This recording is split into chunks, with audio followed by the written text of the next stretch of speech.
We Can have make a ourselves few not? people. So we need Claire. Claire is really big. Oh, here. I'll get rid of it. You can pin us. No, That's what yeah, you should do, is no. probably just pin us. Got it better. Okay, Yeah, there that's we go. okay. So, trying to move in a little.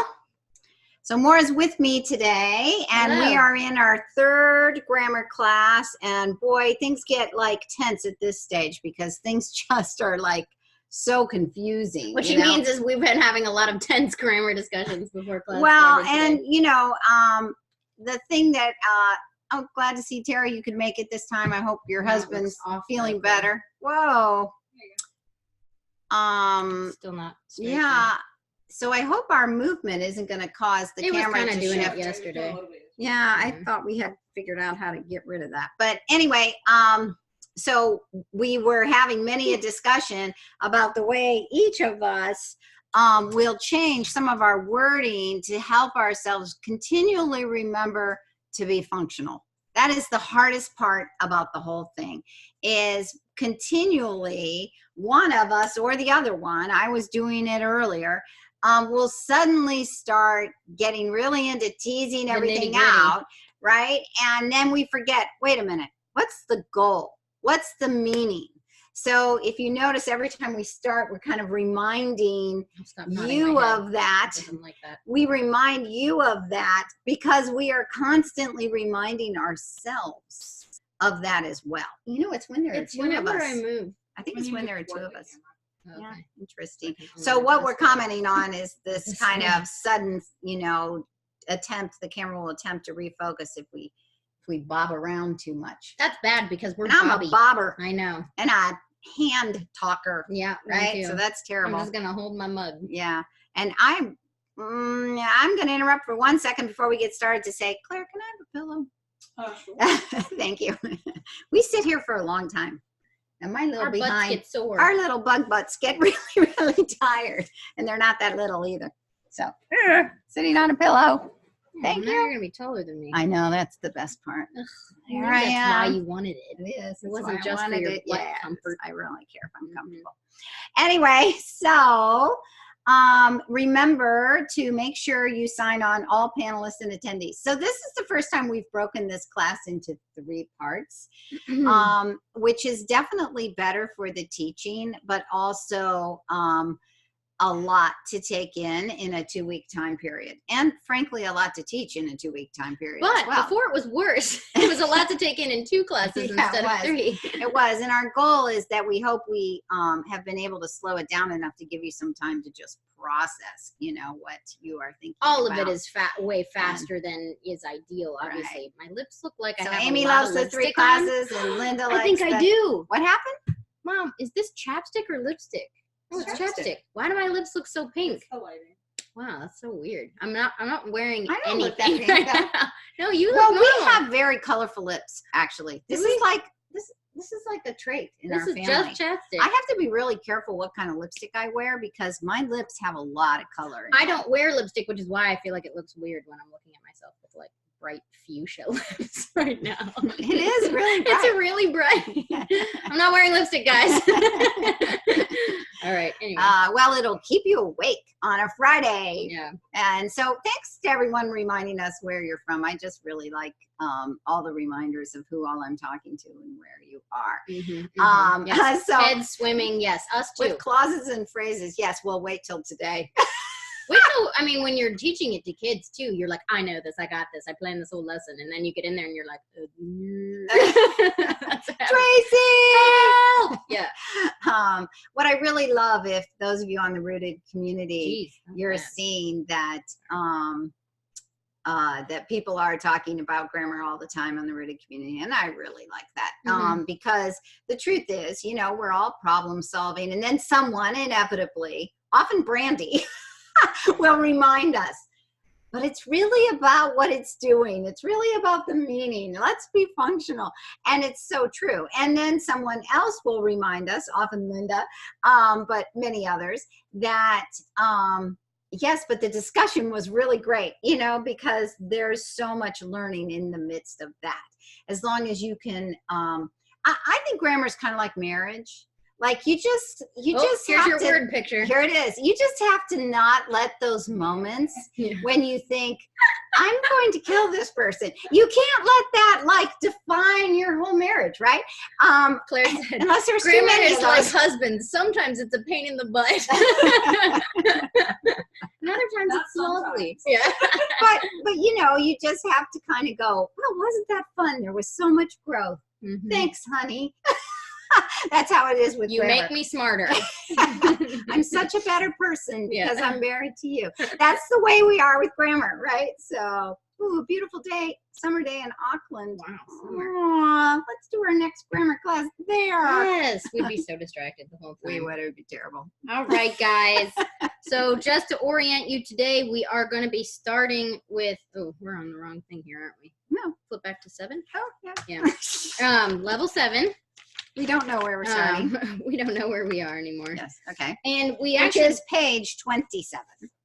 really wanted to start with, And there are only 3 levels Reviewing. we're doing today, unless that lets you think you can relax. They're like full of all the no, I terrible think we stuff. did 3 levels every time, and every time it's a lot. It's a lot. Yeah. And this one's just full of all the Yeah, really yeah. like As you can imagine, tricky. we've now moved into complex grammar, I would say, pretty complex today. So, but that doesn't actually mean the things that we're teaching today you can sort of consider to be like, oh, well, I'll probably never even get to that, because they are things that we do really do with kids because they're very helpful for comprehension and writing. So I'm just reminding you of this. This was the parts of speech handout that we gave you for, I think, in class 1, and we had never actually finished filling it all the way in. And we were sort of having a different debate about how we might want to fill in this section earlier today. Because if you get it from, is it from the Grammar Bug curriculum that this is in? Mhm. If you get it from the Grammar Bug curriculum, you'll notice that the answers actually look, there's like a page that's blank like this that shows you where what goes where. That's actually different than how I'm going to show you today. But And part of that has to do with the fact that I had always called helping verbs linking verbs. yeah. And they could And then we link sort to of main separated verbs. that And out. those of you who like that and want to continue on that path, help yourself. I have, and I actually got that from the Michael Clay Thompson program.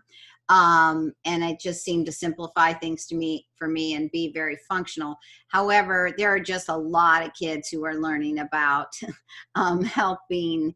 They use helping the term verbs. helping They a use the lot term out helping there, verb. and they tend to So separate we're kind them. of trying to rework this to have this fit the model that we've already given you, and we might be reworking this based on this change. So what we actually. kind of have set up here is that, you have noun, you have verb, and then within the category of verb, there are these sort of 3 types we've covered. And initially, you teach action, and we would probably stick it on one up here, one of these kind of main 2. And then the second main one we learn is called a linking verb, which is also referred to as a to-be verb sometimes. And so for a while, you might be living in this area where you're working on just action verbs versus linking verbs. But then, as you know, we finally learn a third sentence type in which we begin to separate and tease out the difference between a linking verb and a helping verb that helps or connects to a main verb, which is really just, another action verb. So at that point, you could move your action verb card down to show that action verbs can, and you know what I might want to do? Can I write on this with a vis-a-vis? Yes. Is that the right?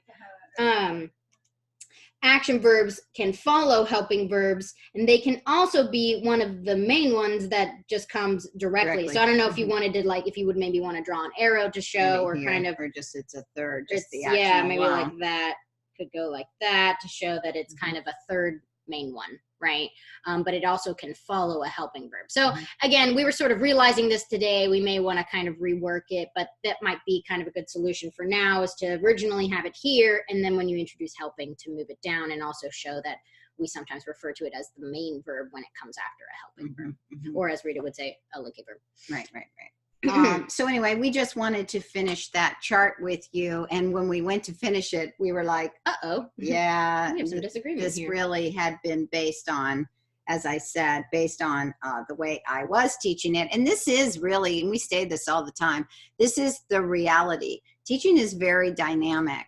And every time, we were just had a meeting last night and we were all sharing about kids and all the things we've been learning recently, either from our reading, from conferences we've Something gone you to, tried with a kid, things we tried with a child that just made a student that just made us go, oh my Whoa, gosh, this is yeah. like changing the way I'm thinking about this. Maybe some other kids would benefit from this strategy. So this is the kind of thing that happens all the time. And, you know, you can beat yourself up for it, or you can recognize that that's in many ways, you know, maybe this is just my justification, but, you know, it is the reality of good teaching. Good teaching doesn't mean I've done it the same way for 30 plus years.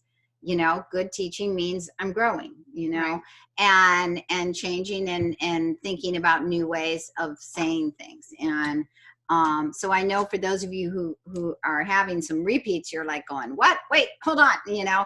And the truth is you may be doing some modifications even as we're talking, you know? Once in a while, I'll have a student and I'll say to the parent, this is the way I teach it. And they're like, yeah, I get your justification, but I just can't give that one thing up. I just want to keep saying it that way or whatever. And I'm like, well, okay, you know, I get it. And it might be that I come to appreciate that parent's perspective. So just keep that in mind, that, you know, teaching is dynamic and, you know, we're always trying to wrestle this monster to the ground. Well, and you know, Grammar. we're always trying to figure out that if all of the things we've learned so far seem to not be working, what else can we do? So we do try things in therapy and come across some questions that we then have to kind of, you know, test, right? Mm-hmm. So that's just what makes you, what was the phrase we were saying the other day? When we know better, we do better, right? Mm-hmm. Which is how you always want to be as an educator, Mm-hmm. if you can. If you can, right. All right. Okay, so yeah. we are on page 27 and Maura is going to launch us today. Yes, so level 7 today. The level 7 actually shouldn't be too horrible. Hopefully you all kind of feel like this is kind of just layering on a foundation that you already have. I was not, I guess I can show it on bugs, but I wasn't going to like feel too buggy at this point. It really helps you appreciate the logs. Let me show them leaves, this though. on the Rocketbook first. Sure. But yes, if you would get out each of the pieces I might need, that would be good. Mm-hmm. Thank you. Mm-hmm. It's nice to have two people. Someone else is doing all your building. All right, here we go. So what I just wanted to remind you of here is that we had learned, and I didn't write every single one on here. We also have a couple other ways you can combine clauses, one being independent, semicolon independent, and then often, you know, actually sort of the most common, I guess, is that two independent clauses just follow each other with periods. Oh, that's not easy to see. Maybe if I shift it there, is that a little better, guys? So what I'm reminding you of here is how we had learned sort of the basic mechanics for when you have more than one clause in a sentence. And this is when you only have two clauses. It's kind of already hard enough, right? If you have an independent clause and you want to add another independent clause to that sentence, you need to have a comma and then a coordinating conjunction word that connects them, one of those fanboys. Oops. F-A-N-B-O-Y-S, one of those fanboys words, okay? And then your second independent clause, period. So we have kind of these rules, and then now I've messed up my marker here. Now we have a couple other ways to combine independent clauses, one of which being putting a semicolon between them, or to literally just have two independent statements that have periods after them, right? Two separate sentences. So this one to me isn't really combining, right? It's kind of what happens if you're not trying to combine anything. These two would count as combos. And then if we have dependent clauses, those clauses that start with those subordinating conjunctions, that's what creates a dependent clause. If you begin a dependent, you need a comma and then an independent. Or if you start with an independent, you have the option of adding a dependent clause, and no punctuation is needed after that. I like this red one better. It's much more easy to see on here. You'd think black would be easy to read, but apparently not. So what happens now, as I'm sure you may have seen before, is we can have sentences that are one clause if it's independent. We can have sentences that are two clauses, and then you have some options. You could have two independents or a dependent and an independent. And then we can have sentences that have lots of clauses chained on top of each other. And you may have noticed that happening in our George Orwell Animal Farm example sentences, because complex text, I mean, it just gets more and more and more complex as you continue sort of upping the ante in complexity. And of course, then that means the grammar gets more complex and you can have more than two clauses in a single sentence.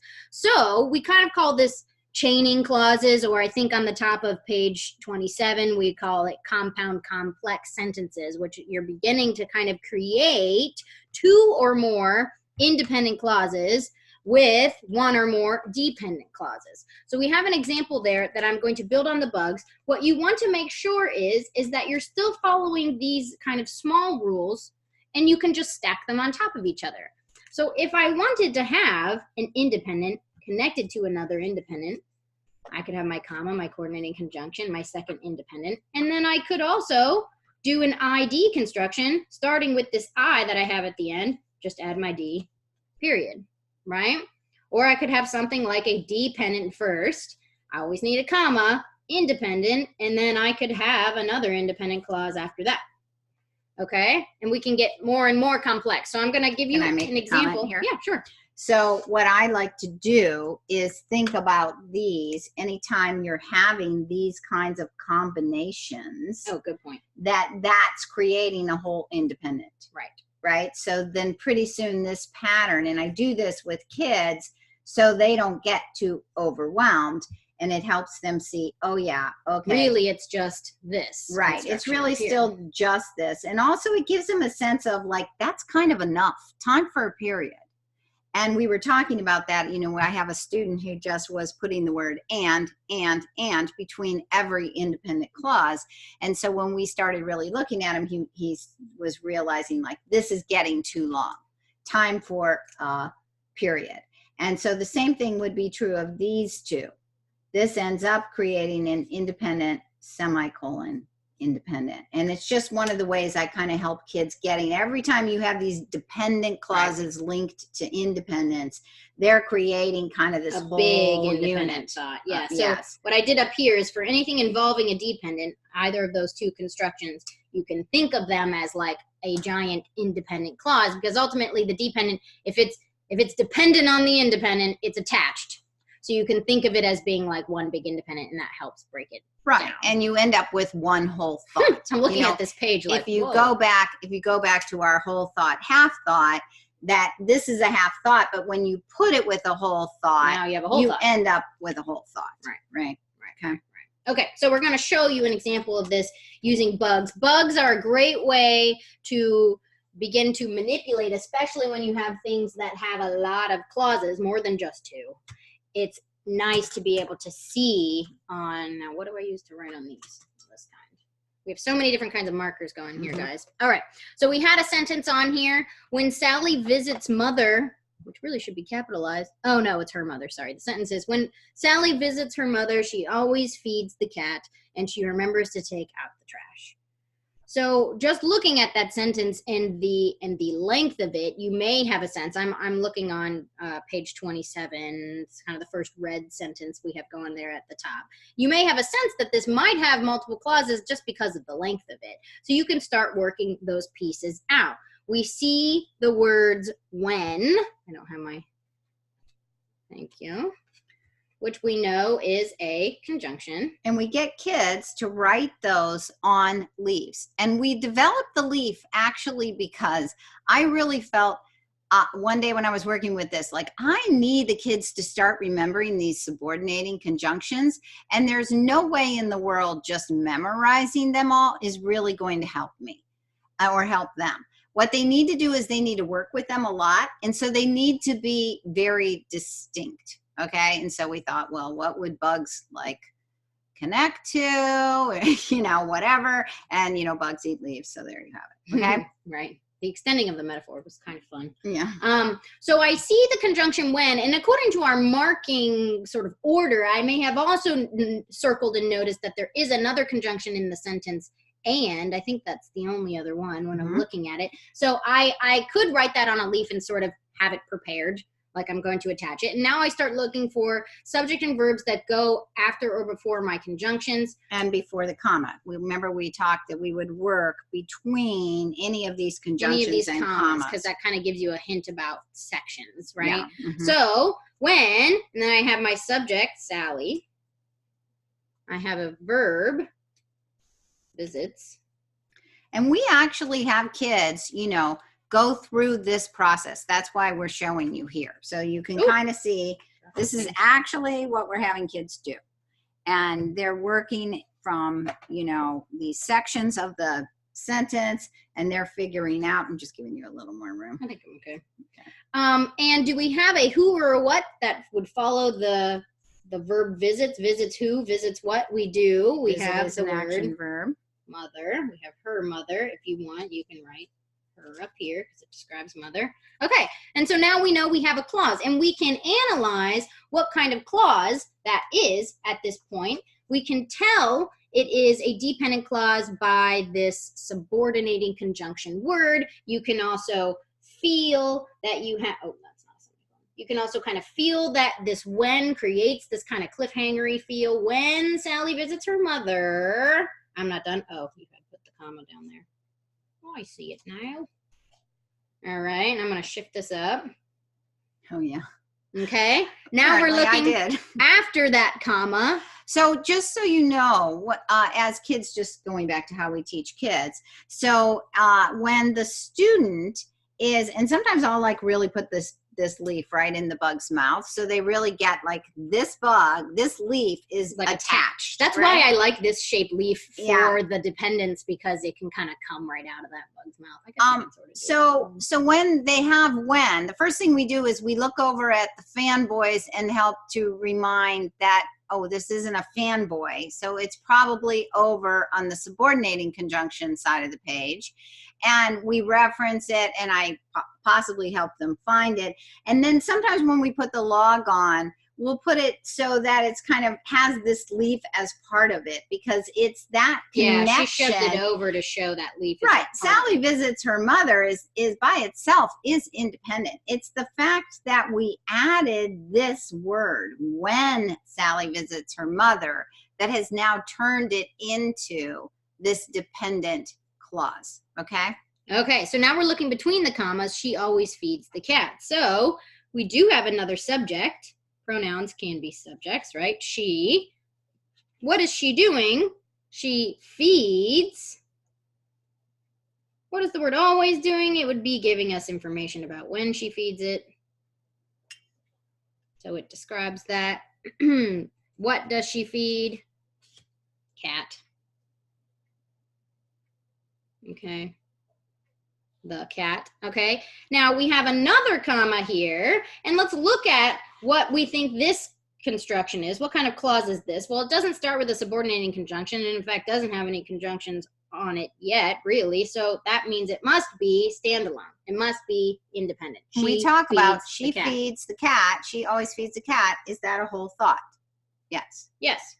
So. Oh, I know. I'm totally like running out of space. I might kind of shove this one a little bit so you can see the rest. And of course, you know, we would be doing this across a table. You would be doing this across a table or floor, you know, wherever you're working. We want it to be nice and spacious. I like it when the sentence can be one long chain and not have to go 2 lines like we're doing now. It's just a little easier for the student to conceptualize, but we need to do this for the size of the document camera. Limits us. And we do have another conjunction now, and we know, because this is one of our fanboys conjunction, as long as what follows has a subject and a verb, so we'll double check on that. She, can you see this? Not very well. Let's do and. I think I can maybe fit it. Okay. And she, oops, remembers.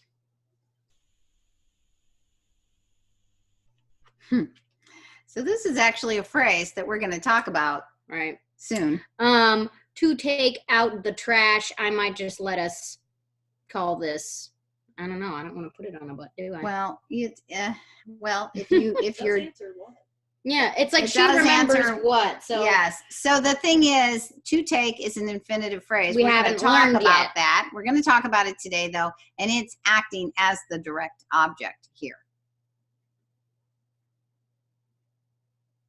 it's what she remembers. What does she remember? To take out the trash. And if this was a kind of phrase we hadn't learned yet, we aren't sure what to do with it on bugs yet, but we know it is all working together. Remember, phrases are groups of words. Sorry, you can't really see that very well. Groups of words that function like one word or like one idea. You can do things like this where if you haven't learned that yet, but you know functionally it is working as the direct object. It's she remembers what?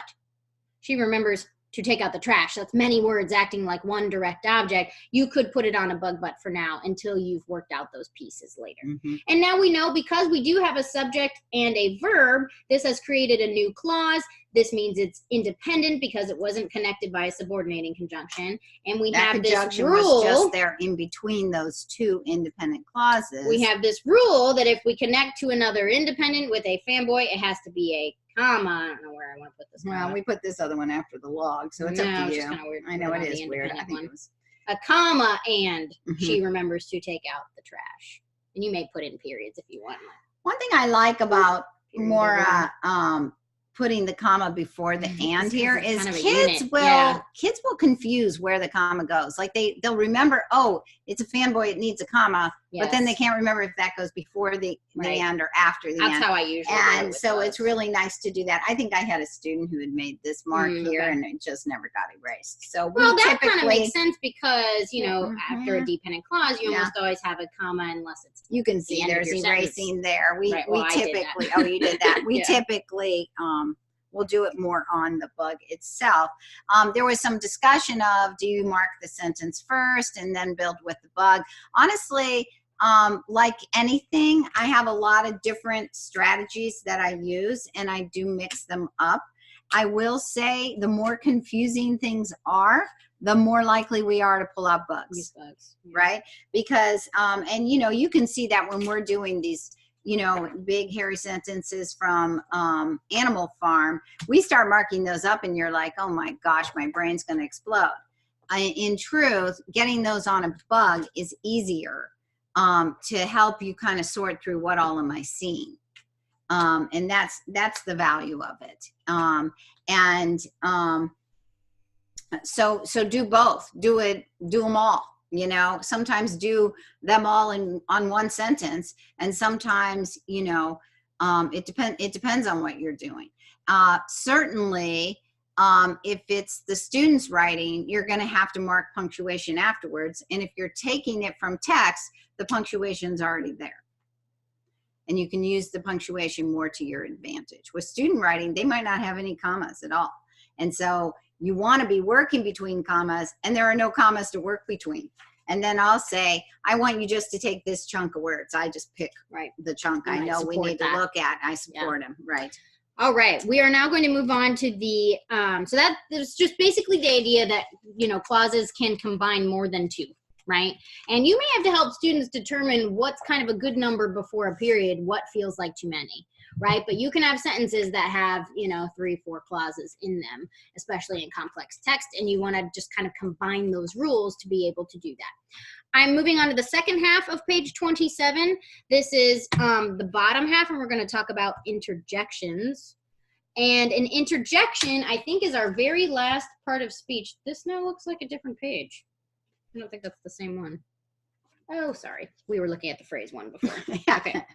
And while I'm doing this, can you grab me a tongue somewhere over there? Yes. Okay, so we are now learning about interjections, which, having filled out our parts of speech little worksheet here, we now have noun, verb, noun, pronoun, verbs, adjective, adverb, preposition, I think we've added, conjunction we've added, and interjection, I'm going to kind of pull this back, goes over here in this little kablamo shape. And sometimes I'll have students who want to like kind of try to cut out a Post-it in sort of this little like kapow shape if they want, or you might just 10 minutes oh worth yeah, of time. I know, it's like okay, and then 20 minutes later we've like ruined 6 Post-its and still haven't gotten it right. Maybe it wasn't a good use of our time. So you can just this is sloppily done, but kind of draw a little shape there and add interjection on there. There's a reason we like this shape for interjection. Interjection. Exactly. Interjection. It's exactly, it kind of is a nice little demo of what interjections do. So let's talk about interjections. They often are a little bit confusing because sometimes you can have an interjection that looks like it is a standalone sentence. And you can have a sentence like, yay, Charlie. Oh, I want to make it Charlie bit my finger. Go ahead. Okay. I don't think that would be a yay. Oh, I'll change it. Do we have a thing I can erase with? Like yow? Yeah, like yow or ouch. Oh, I forgot to put that I got it. Is it what? It's like the, Oh, and you have paper towel because it really actually I works think it's better. actually okay. It dries it better. It didn't if get you- very wet with the No, it didn't put water. in it. yow. Charlie bit my finger. Okay, that's sort of a sloppy sentence there, but Wouldn't yow be Y-E-O-W, the onomatopoeia? I would have thought it was spelled that way. I don't know. I never write yow. I was thinking yow. Y-E-O-W. I know, it's not a word I use, really. You said yow, so I just used it.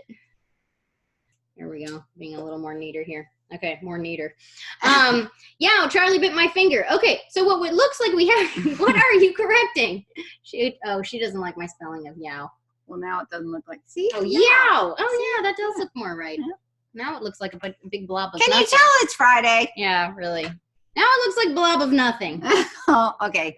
Now you know which one of my children was the perfectionist child. I think they already knew. Yeah, the word ouch. I liked yow. Ouch! Charlie bit my finger. Okay, so what it looks like we have here. Eric's saying who says yow. You're about to meet me, Eric. No, Eric was wondering. Yeah. You do say Yow. yow. I know. Yeah, you do actually say that a bit. Yeah. I don't know why. It's the old cowboy in me. So this is confusing because it looks like we have a very short sentence because it ends with punctuation. And also we know sentences have to have what 2 parts? A subject and a verb. Okay, so that doesn't make any sense. This appears to be a fragment. What do we call this? Well, we have a whole part of speech dedicated to this kind of thing. We call them interjections. They don't really create a sentence. They mostly just interject. They sort of interrupt the thought that is the main sentence Jack going on means to throw. here. Yes, they Interrupt throw a wrench in in your between. sentence if you Yes. want to think of it that way. Charlie bit finger. We do have a whole thought going on there. Ouch kind of adds to this thought, even though it's punctuated as if it's on its own. And we do this on the bugs like this with a little tongue. I don't know, what do we call them? Proboscis? Proboscis. Proboscis. I always say it wrong. I know. Therefore I say you tongue. do, thanks to me. I say tongue. That's what it is. It's a little bug tongue. And what's nice is it shows that while it kind of feels a little bit separate, it's also attached. It's kind of coming off of the main thought here. We still have our subject. Charlie bit me. Bit. Finger. Those of you who know that ridiculous YouTube. Okay. And the ouch, you could put the punctuation on there if you want, is just serving as this kind of interruption exclamation, right? And if you look on your page 27, it tells you that we can punctuate interjections a couple different ways. Sometimes they have exclamation points after them. Sometimes they have commas after them. And if that's the case, it feels a little bit more like it's part of the sentence. It's an interjection. They get confusing when they're punctuated like a separate sentence with an, I don't know if I This see them very could much be- with periods, but This with an could exclamation be mark. when we address Yeah, people by ouch. name, and it could be a yes or no. Oh yeah, so you could have something like, Yes, Charlie bit my finger. or you could have something like, Maura, Charlie bit my finger, if you're saying Yes, it right. to me, Mhm, right? And you're trying to get someone's attention. mhm. So I'm not gonna spend much more time on that. I think it's pretty self-explanatory. Just look out for them because they are also, actually, I will say, sometimes easily confused. I did this the other day. I just briefly thought something was an interjection that was actually a command. So be careful if you see something like, stop. Don't go any further. Yeah. Don't run. Or whatever. Okay. These are not interjections. I was trying to think of a sentence actually that followed with a regular sentence construction. Stop. I love you. Yeah. Stop. In the name of love. Oh, that's not. prepositional That phrase. doesn't help. Yeah. Stop. I love you. Don't leave me. I imagine this happening like in the rain or something like that. Okay. So what we have here is not actually an interjection followed by, your standard sentence format. What we actually have here is a command, right? Remember those implied subjects, because this is a verb word and interjections won't be verb words. Okay. So Linda asked, do we only use these for interjections or do we use them for other sentence parts? We do. We were using them also for introductory phrases. Introductory phrases, especially or tending to be prepositional phrases, that kind of introductory kind of determiners, or adjective articles. We've thrown on these before. We do that early in the Bugs curriculum. Do we? Yeah, we do. Remember? No, when we were teaching the articles, yes, right? When you teach like and the and so if you had the dog bit my finger, you could put the article on, or it could be, last night Charlie bit my finger. We were kind of using them for this sense of this introductory, usually prepositional phrase. Right. And so we were using that at times too. I think this has this sense of it could be on the sentence or come off again, which is one of the nice things about it. Just like the wings, it modifies in some way, right? Or contributes to meaning. And it kind of has this way. whimsical sort of like, wah, which is sort of what an interjection feels like. So it kind of works with the metaphor. Yes. All right. So that was not too painful, hopefully. That's Page 27 was not too painful. Page 27 hopefully wasn't too painful. I'm not going to I will be the cleaner. Thank you. I appreciate it. I'm going to just flip my thing here. Hopefully I'm not making you too dizzy. Okay. If you flip to page 28, we are going to just briefly learn about something called phrasal verbs, because we're trying to catch everything or most things that may cause little hiccups. Do you need hand me the paper towel? May cause little hiccups when you're marking sentences. So I'm going to put a sentence on here. I'm egocentric, so it's about me. I'm always the first subject I think of. No, this one wasn't about a sandwich. Usually it's about more eating a sandwich. Yeah. Wait, you wrote both. Oh. See, because I'm talking and writing at the same time. Do I have an eraser thing? Can I steal that for a minute? I'm putting a sentence on here that you guys don't have on your paper, so don't be like, wait, where are we? Yes, we're on page 28. I'm talking about phrasal verbs, and I'm giving you an example here. Thank you, Claire. Maura's car broke down on the highway. Notice that great say it while you write we had going on there. Ooh, yes, I'm a model student. Okay, so normally we would, look at the sentence and we're like, okay, scan, do we see any conjunctions? No, I don't see any conjunctions, so I'm going to start looking for subject verb. My subject is a little bit tricky here because you might assume it's Maura, but that's actually possessive. What I'm talking about is Maura's car. So this is describing car, okay? And what did Maura's car do? In fact, I'm going to have you guys tell me in the chat. What is the verb in this sentence? Broke, someone says. I'm going to go ahead and bracket this off. We noticed that that's a prepositional phrase.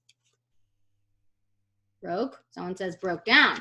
So it feels like broke, but it also kind of feels like broke down. Someone said those words work together. Yes. So when we have a verb that feels like it's attached to a little particle, they're often little preposition words. Down is often a preposition. It can be words like up. It can be, it's often those kind of she broke up with someone. Yes, so that would have been probably a better example, but they broke down. That kind of needs that second word to sort of be part of the meaning of that verb, because it's not that my car broke. It's not like it snapped in half, right? It's that it broke down, which has a little bit of a different meaning. It means stop running. It's kind of a different action if I say broke versus broke down. So we call these phrasal verbs. We have another term for them, which is sometimes this would be called a verb particle, because it almost feels like you want it to be like hyphenated or something. It's sort of attached to that verb, and it is necessary for the meaning of the action. So I would call that one verb here, and it's a phrasal verb. You have several common ones, and the way to recognize them is to notice if that particle feels necessary to the understanding of the action, and it would be a different action without it. It's probably a phrasal verb. So something like throw versus throw up. Well, that's totally different, right? Maura threw up after she realized she'd have to pay $5,000 to fix her car.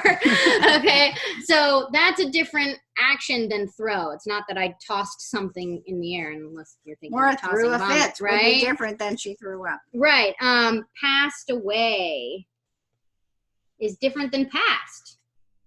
Okay, that Very means, different. yeah, very different. It means something completely different. Cut off, especially if you're talking about kind of the colloquial meaning of that, like Claire was cut off from her parents, or her parents cut her off, or whatever you want to say, right? Probably what happened to Claire, which is why I'm she's so rebellious. So those are called phrasal verbs. We just want you to know they're there. You may occasionally have a student. This one always comes up, wake up.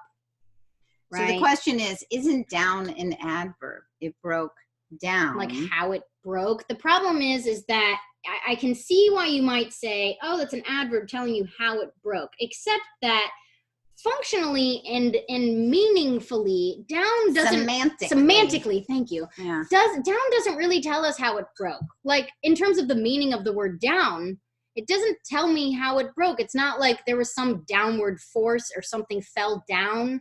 Like it doesn't actually semantically mean down as in down. It's actually part of the action. Broke down is a verb that means part stopped working. Right. As opposed to broken half, right? Broke in many pieces. Broke. That tells willfully. us how something broke. Those are prepositional phrases Yeah. acting like adverbs. But this, in this case, broke down semantically means when your car stops running, right? or a part, Right. stopped working, or Mhm. something like that, right? So semantically, it's if the particle needs to be part of the verb to mean the action that you're intending. I don't mean throw, I mean throw up. You should be picturing something different than throw when I say throw up. I don't mean passed, I mean passed away. You're picturing something different than passed when I say passed away. Cut off is different than cut. Wake up, I always wonder about, because it's not that different than wake. So I'm always a little bit like, but it's kind of part of that meaning of the verb. And also you get into funky debates over what the heck up is doing. So functionally, these phrasal verbs are out there. They exist, as Claire likes to say. Watch out for them. All right. Everywhere. They're everywhere. You know, I think a hard one is have to. I have to go. You know, we have this, well, is that an infinitive, that's an or is infinitive this the there. have to, right? Well, that's what I'm saying. Well, You if you can ended have- a sentence in like, well, you have to, Yeah. then it's like, that feels phrasal. Yes, Yeah. exactly. So sometimes words like that, want to, you know, have to, they can be tricky. Yeah. And you might Yeah, they spend can be time phrasal. debating, is this phrasal, or are we now leading into an infinitive? Which we'll get we're to. going to talk about, but keep that in mind, because I need the you know, they will kinda- sentence that goes with this one. Is it that one? Yes. I'm gonna take this out. All right. So if you flip to the next page, I'm not going to have us mark the entire. Oh, you know what? I probably should have we had should them do do some a couple small examples. sentences. I'm sorry. Yeah, Yeah, right. I I was will. just thinking that same thing. I will. Okay, so if you flip to your page 29, we have a few sentences there. I didn't really pick one, but I will go ahead Let's do and this have one. you do the very first one that says, since Sally arrived early, she made dinner and she threw out the old food. So I'm going to let you start marking. I'm going to jot it down while we're doing it, but you want to remember our order, scan for conjunctions. If you see them, circle them, and know that that might mean we have more than one clause. Look in case you see any commas. Or punctuation. You want to watch for that. You can also circle commas if you see those, okay, or semicolons. I might circle if you saw something like that. And then start marking subject and verb. And remember, you might pull out your page. I now forget what page number this is. Maybe one of you can help me. The page that had the fanboys and the subordinating conjunctions on it. We cut ours up and moved it around, and now I don't remember what page number. Oh, by the way, sorry. This is, I think Claire might have been saying that. Oh, no, she wasn't. But these sentences are missing punctuation. That's part of the activity of these practice sentences, is to notice if punctuation needs to be there. So keep that in mind, that you probably won't be seeing any commas to circle. You would need to add it if one is necessary. So since Sally arrived early, she made dinner and she threw out the old food. Go ahead and circle conjunctions. And Valerie, we're going to talk about these infinitives when we get to that section. We're getting there. So I know you had mentioned about have to. If we think it's a particle, though, it would get zigzagged, underlined the way verbs do. Like throw up would be zigzagged. We didn't actually, but we will be showing marking here in this sentence. No, she did. Oh, she did? Okay, sorry. If we think that it's, hey, you have to.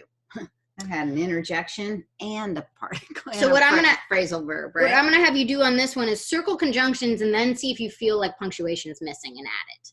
Okay, do that second, and then start marking subject and verbs. And then you can bracket off anything you know is a phrase. You can also under bracket direct objects, start putting your little arrows on any description words like adjectives or adverbs. And I'm going to see if you can find the phrasal verb in this sentence. So I'm going to go ahead and start marking on mine. Oh, I'm not even sharing it with you. We're on the big sentence on that page. We are on the first, we're not on the big sentence yet. We're on page 29 and we're on the first practice sentence on page 29. So I noticed the conjunction since, and I noticed the conjunction and. Let me interrupt 1 second. Oh. Remember, this is the paper that we gave you that can be your reference in terms of finding your conjunctions and also in terms of marking punctuation. All right. So we will based on refer to that now and then. Based on that reference, I noticed these two conjunctions, and I may have had to use my reference page if you know, I'm still not feeling very used to subordinating conjunctions, to notice that since is a subordinating conjunction, which means it creates a dependent clause, which means I need a comma after it, since it was the very first thing in this sentence. Since Sally arrived early, comma. Well, you want to I said that they were gonna, I'm showing them the punctuation that I added that wasn't there. You don't want to show, okay.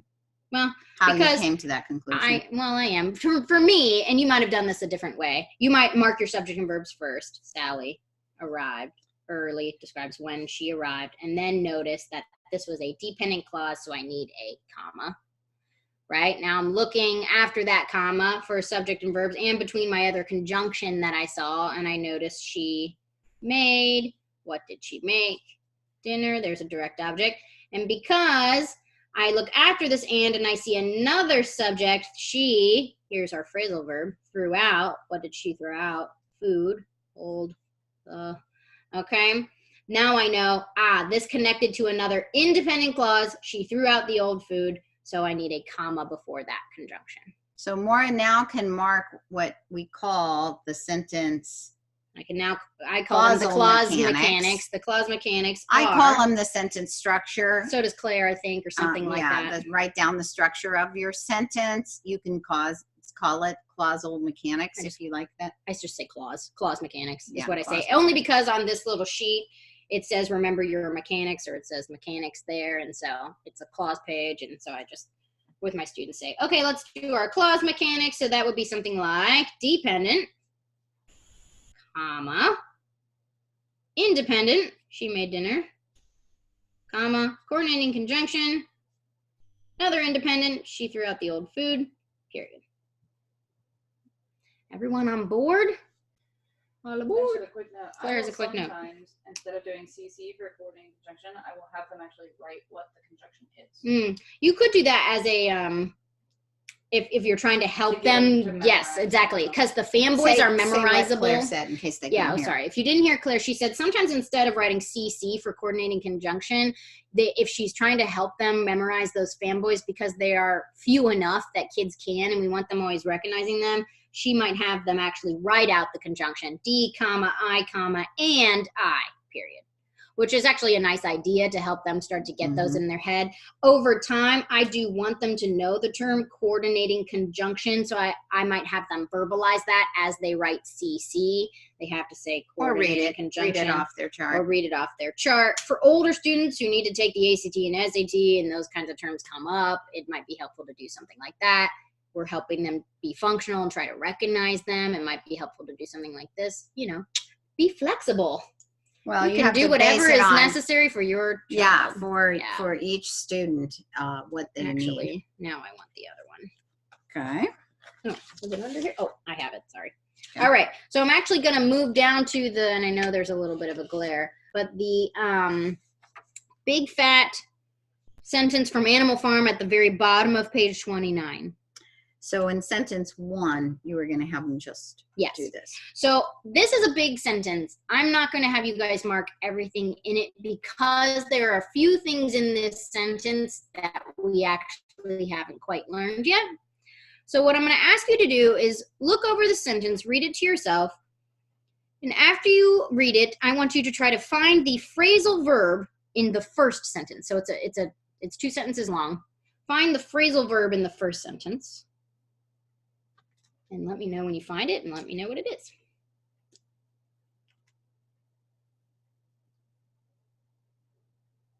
Nice job, guys. Bravo.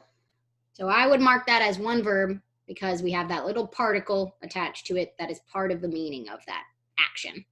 All right, so the second thing I'm going to have you do is in the second sentence, I'd like you to mark just that second one for all of the things we've learned so far, and then label your clause mechanics of that second sentence. So on your page, mark just the second sentence starting with but still, and then label your clause mechanics, the D, I, comma, CC, that kind of thing. So you're going to start by circling So yep, your first job, circle conjunctions and circle any. and any punctuation.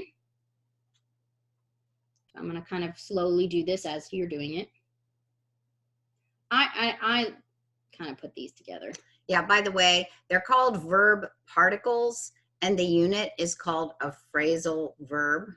Those little words are called verb particles. This whole thing is a phrasal verb. Mhm. This piece, which I did say earlier, I think, Yeah, I is know, she called just a particle. Asking what word, Or a verb wanted to make particle. sure she understood what we said. So I've not highlighted, I've circled my comma. And this is one of those, you know, like sometimes we'll have and but or and then, but still. You have kind of 2 words working together as a conjunction. Okay. And I think we also have and here. And that, this is a hard one to notice. If you didn't notice If that you one. notice that, It's on the chart. Yep. It's under on the those chart. T's. That is a hard one to notice. So, you know, and now The my kids students miss always find it because we've talked so much about how that is easily overlooked, you know, so they're always kind of scanning for it just in case. and kids in their writing overuse it a lot. It's one of the things that makes their writing weaker and also harder for us to help them when we're trying to analyze. And it's part of the reason we have to get to these because they use Am I? and that Thank you. a Oh, lot. I keep marking over other things.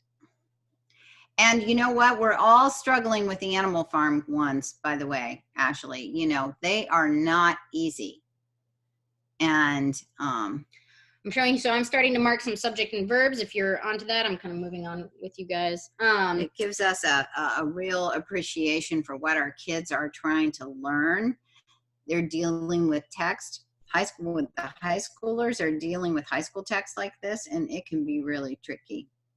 So some people were asking about, I think maybe the word for.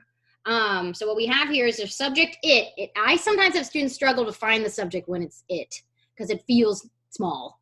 So they often kind of overlook it. So, but remember, those pronouns can be your subject. It, Was not, that's a linking verb construction. Was is definitely a linking verb, and I always include the not because it creates this doesn't equal instead of equals. So I always kind of squiggle the not in there. Sometimes I know some of us might only squiggle was and then show that not describes was, however you want to do it.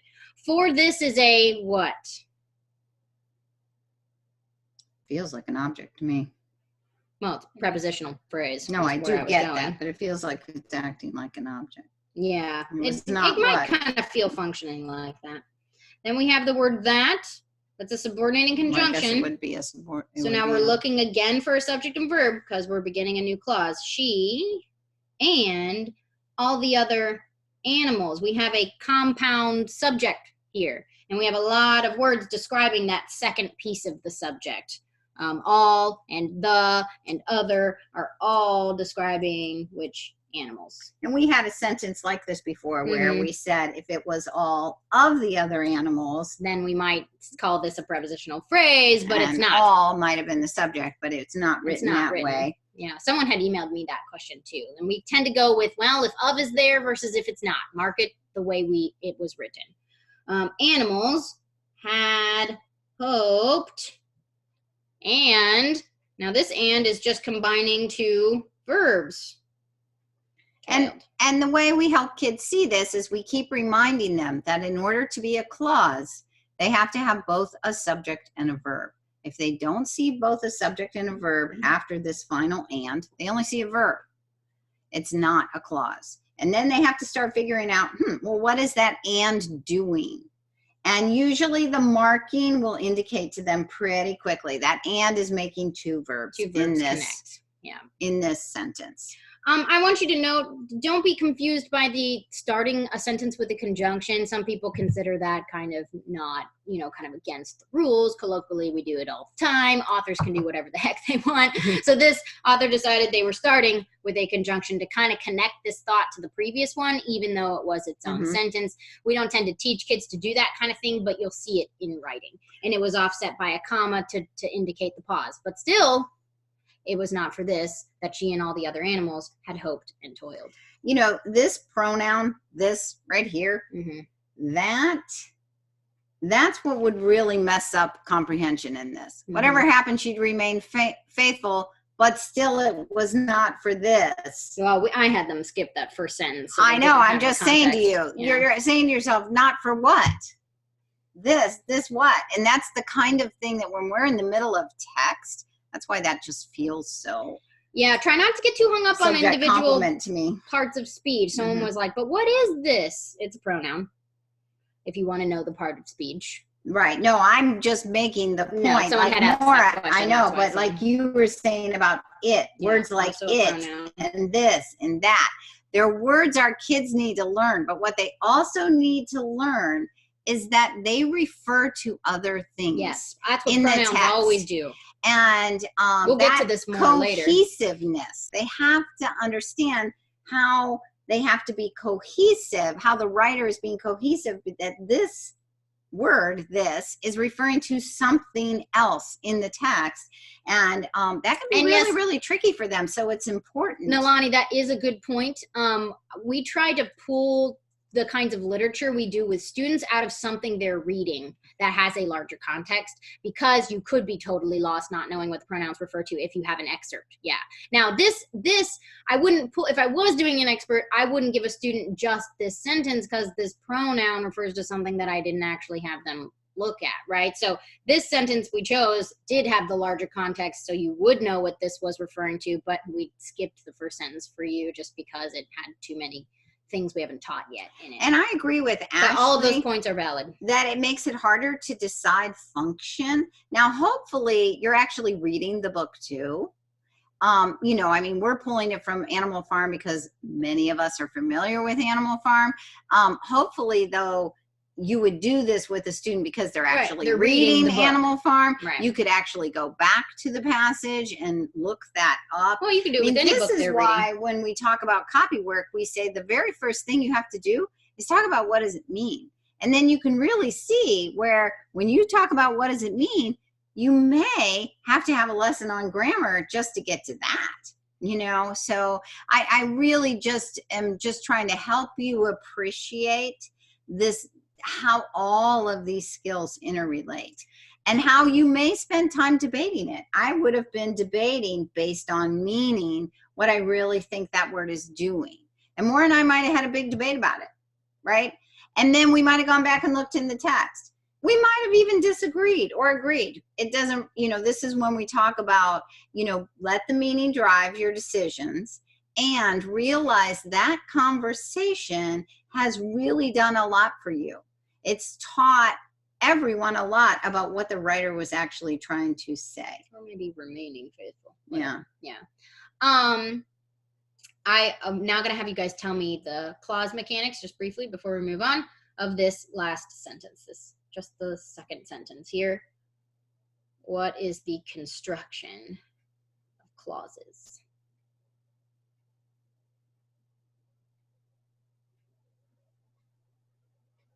Anyone? Bueller? Yes. We have an independent. It was not for this. Then we have a dependent. That she and all the other animals.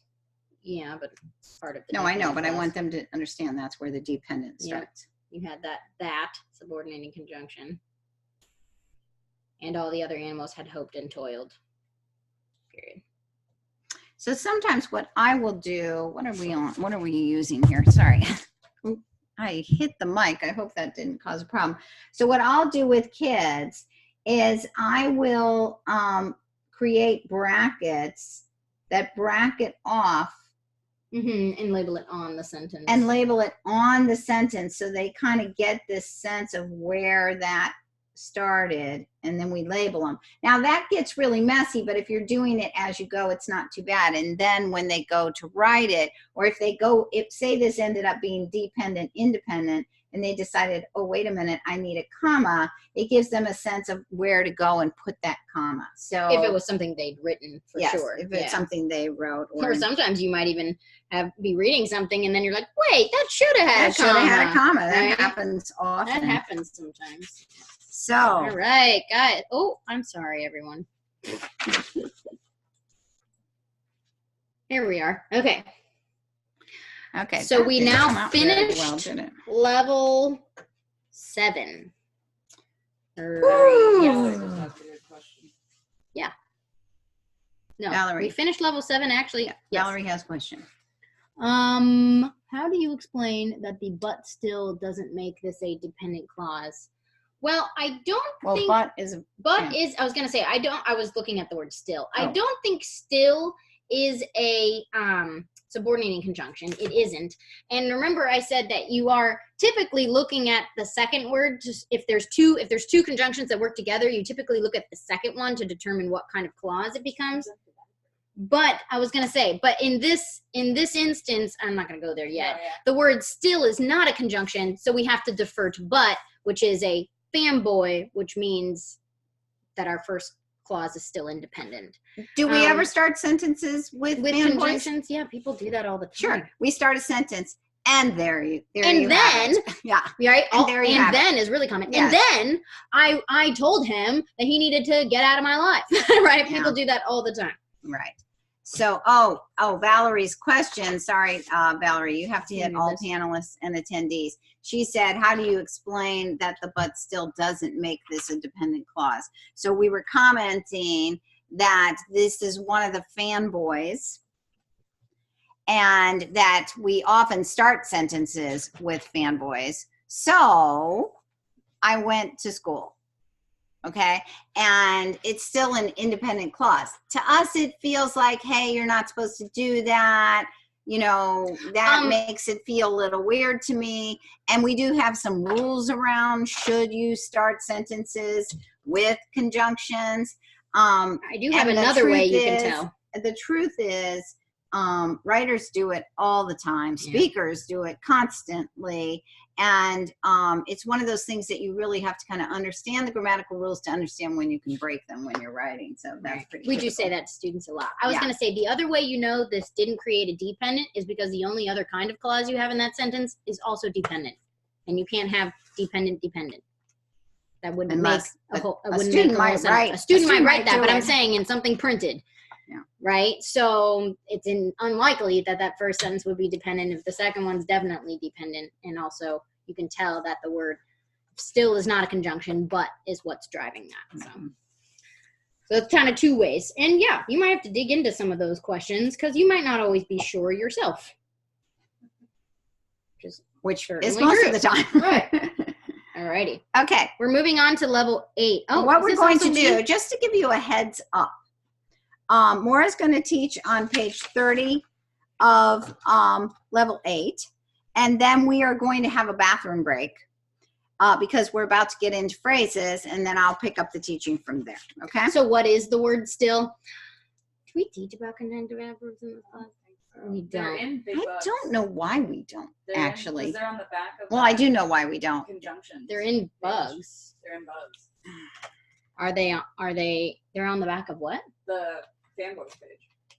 I was staring at the list. Oh, yes. They are? That's true. I knew. They are. Oh, that So that's list. from Yeah, bugs. but that's from bugs. Yeah. Okay. So in our grammar bug curriculum, this is kind of a pretty complex thing that, you know, only is sort of occurring in more complex sentences, and so we don't really teach it in this class. But in grammar bugs, we go a little bit more in depth than we do in this course, and we teach what's called conjunctive adverbs way at the end, I believe. And those are these little words that tend to kind of add information or contrast ideas or conclude things. And you'll notice that the word still And is it's on where there. my finger is, too. Right? Oh, yeah, it's on both lists. And he It used kind of it. was adding information. By in the this one, I way, would well, no, I say. think he was contrasting. No? To me, Well, but maybe. still feels like he's adding. But I Yeah. don't know.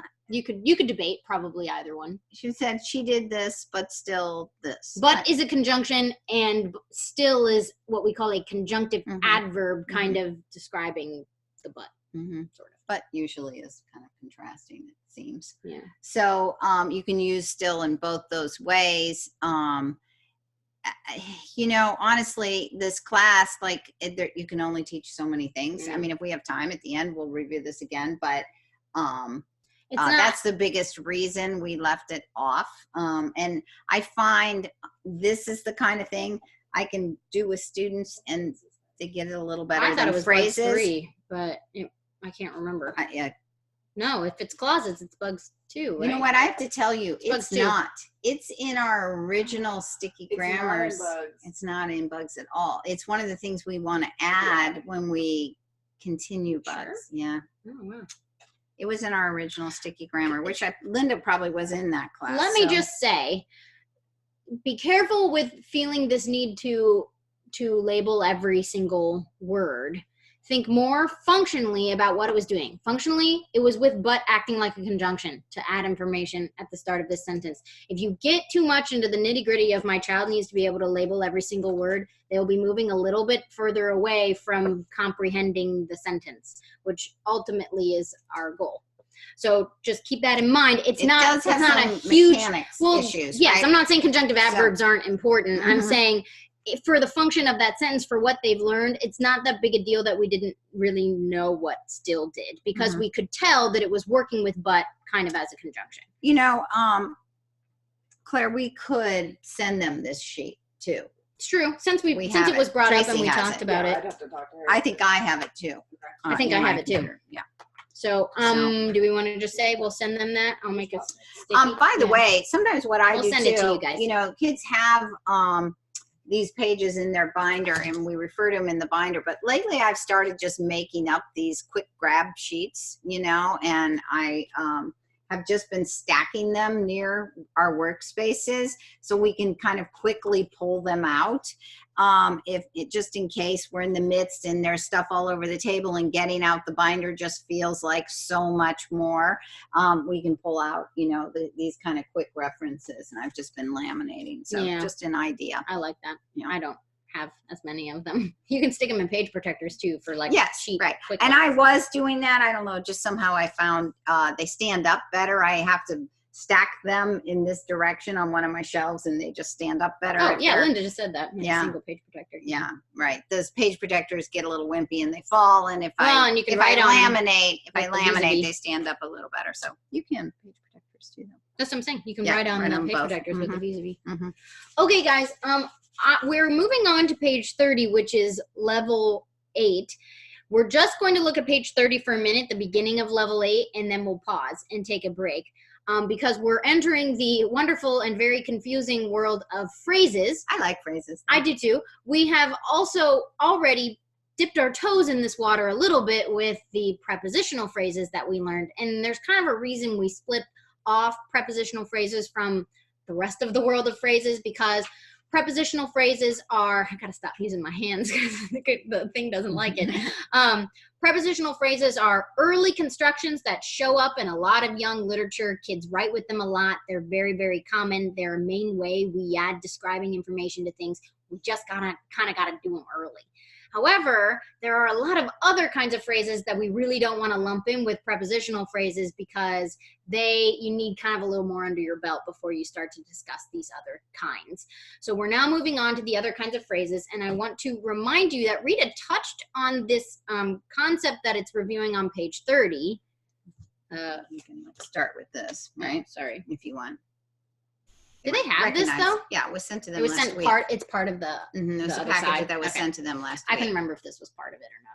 So we have these types of phrases, and we gave you this handout last week. My blue hands. That shows that so far we've learned prepositional phrase right here, and we have a few other kinds of phrases that we are going to learn today. One of them is called a noun phrase, and one is called a verb phrase, which Rita had reviewed with you last week. We will also learn appositive phrases and 3 kinds of verbal phrases. Was it not focused? Yeah, it was, I don't know, it looks blurry, doesn't it? The verbal phrases are going to be kind of our biggest sticky area, but quickly we want to make sure that we sort of understand this idea of what we might call a noun phrase and what we might call a verb phrase. So I'm going to flip over this sheet. Oops, sorry. If you remember, Rita showed you this sheet when we added prepositional phrase to it, and we put it on here in a Post-it. And she told you that already we've kind of been dealing with noun phrases and verb phrases. We just haven't been using that terminology. So at this point, I kind of sweep these in and tell kids, you actually already know about noun phrases and verb phrases. I just haven't called them that before. But a noun phrase, remember, actually, we could review the meaning of phrase. A phrase is a group of words that acts as a single unit and is contributing to the sentence in some way. This is a page from the Big Bug Grammar Curriculum, page 13, that kind of is showing you a review of what is a phrase, what does that have to do with, the main parts of a sentence, and then all of the phrase types that we're going to learn down here. So anything we're calling a phrase is always going to be when you're sort of lumping a group of words together that's acting almost like a single part of speech or a single unit. So going back to this page here, Rita had given you, I was going to show them your examples you gave me. Yes, I just was going to make the point that it has either a subject or a verb. So not both. obviously a noun phrase has a subject.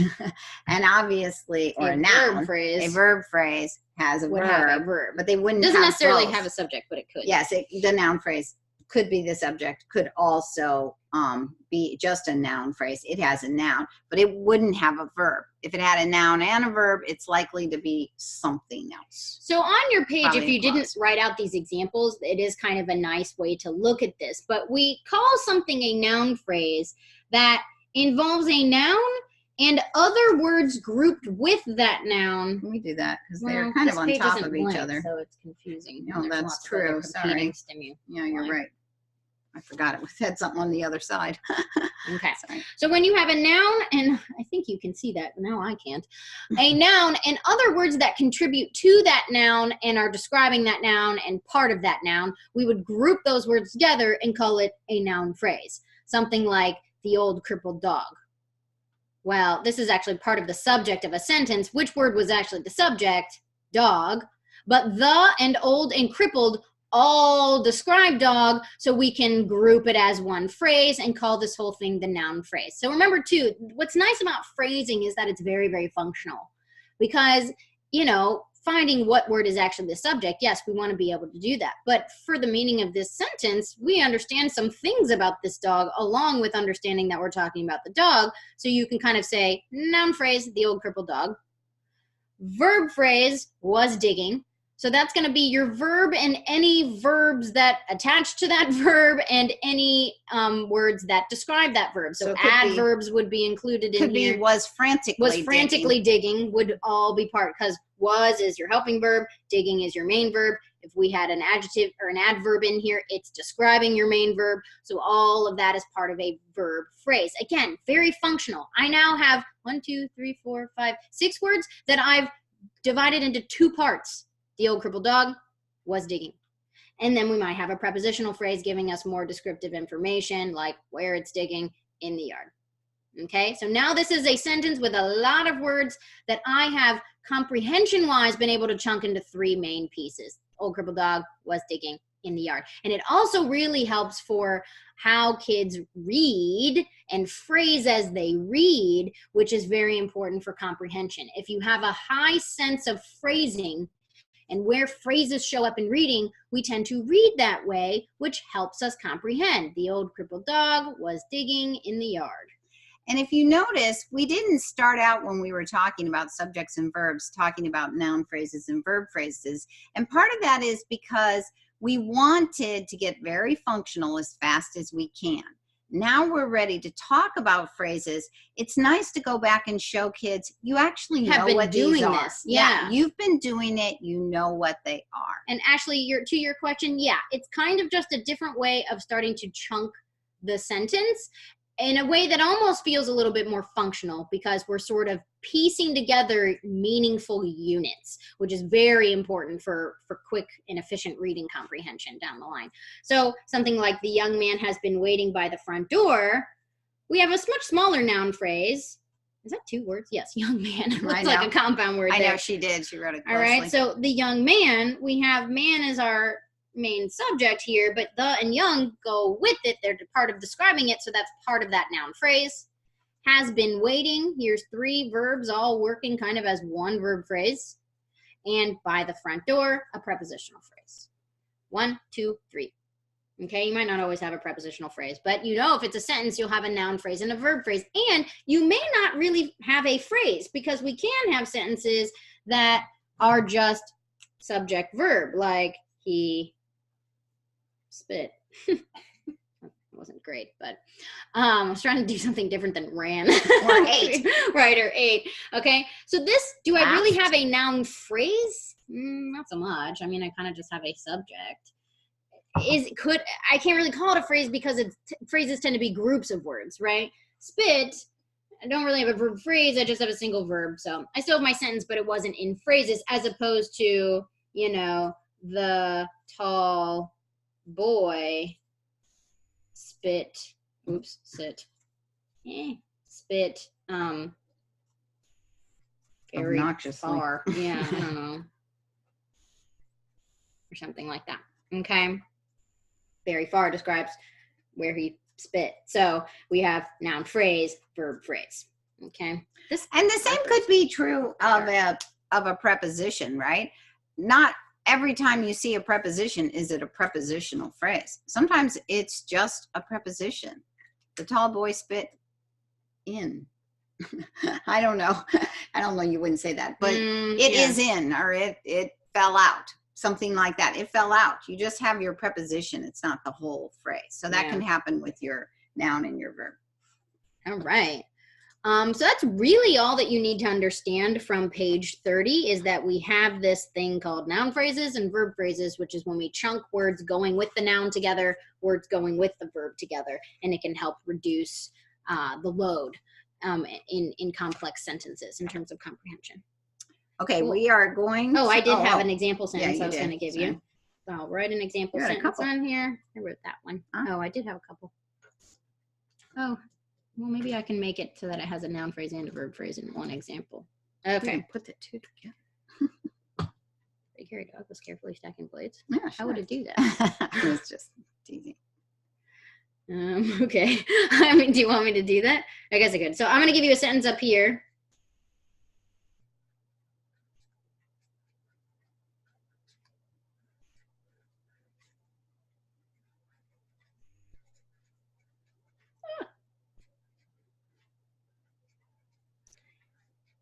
In that sentence, can you figure out what the noun phrase is? While you're figuring that out, I'm going to write the next one for you. Very good, guys.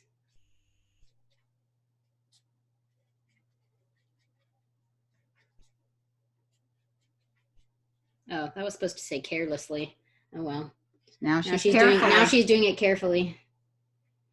All right. Big hairy dog is correct for this first one. We have kind of a noun phrase here. Oops, I wouldn't do that bracket. Well, No, I'm sorry. But we do our phrase brackets, our side brackets. I was going to label it noun phrase. Yeah, okay, got it. Okay. Big hairy dog, even though dog is really my subject. Okay. Look at my second example. Claire was carefully stacking plates, and I want you to find the verb phrase.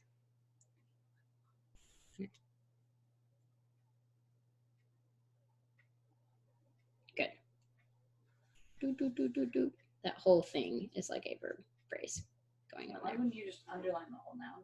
Yeah, you could have. You could have underlined the whole noun phrase, right? I bracketed it because it's also a phrase, but you could call that whole thing the subject if you wanted. Mm-hmm. All right, guys. That's the complete Nice subject. job. What Tracy likes to say, that is the complete subject. Okay, so let's take a break. We will begin again at 2:30 sharp. How's that sound? Sharp. Yeah, that's intense. Okay, all right. Do we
even, yeah, she doesn't. Here, Claire. Hello. Hello. Hello. If you're somewhere else in your house, come back. Come back. We beckon you.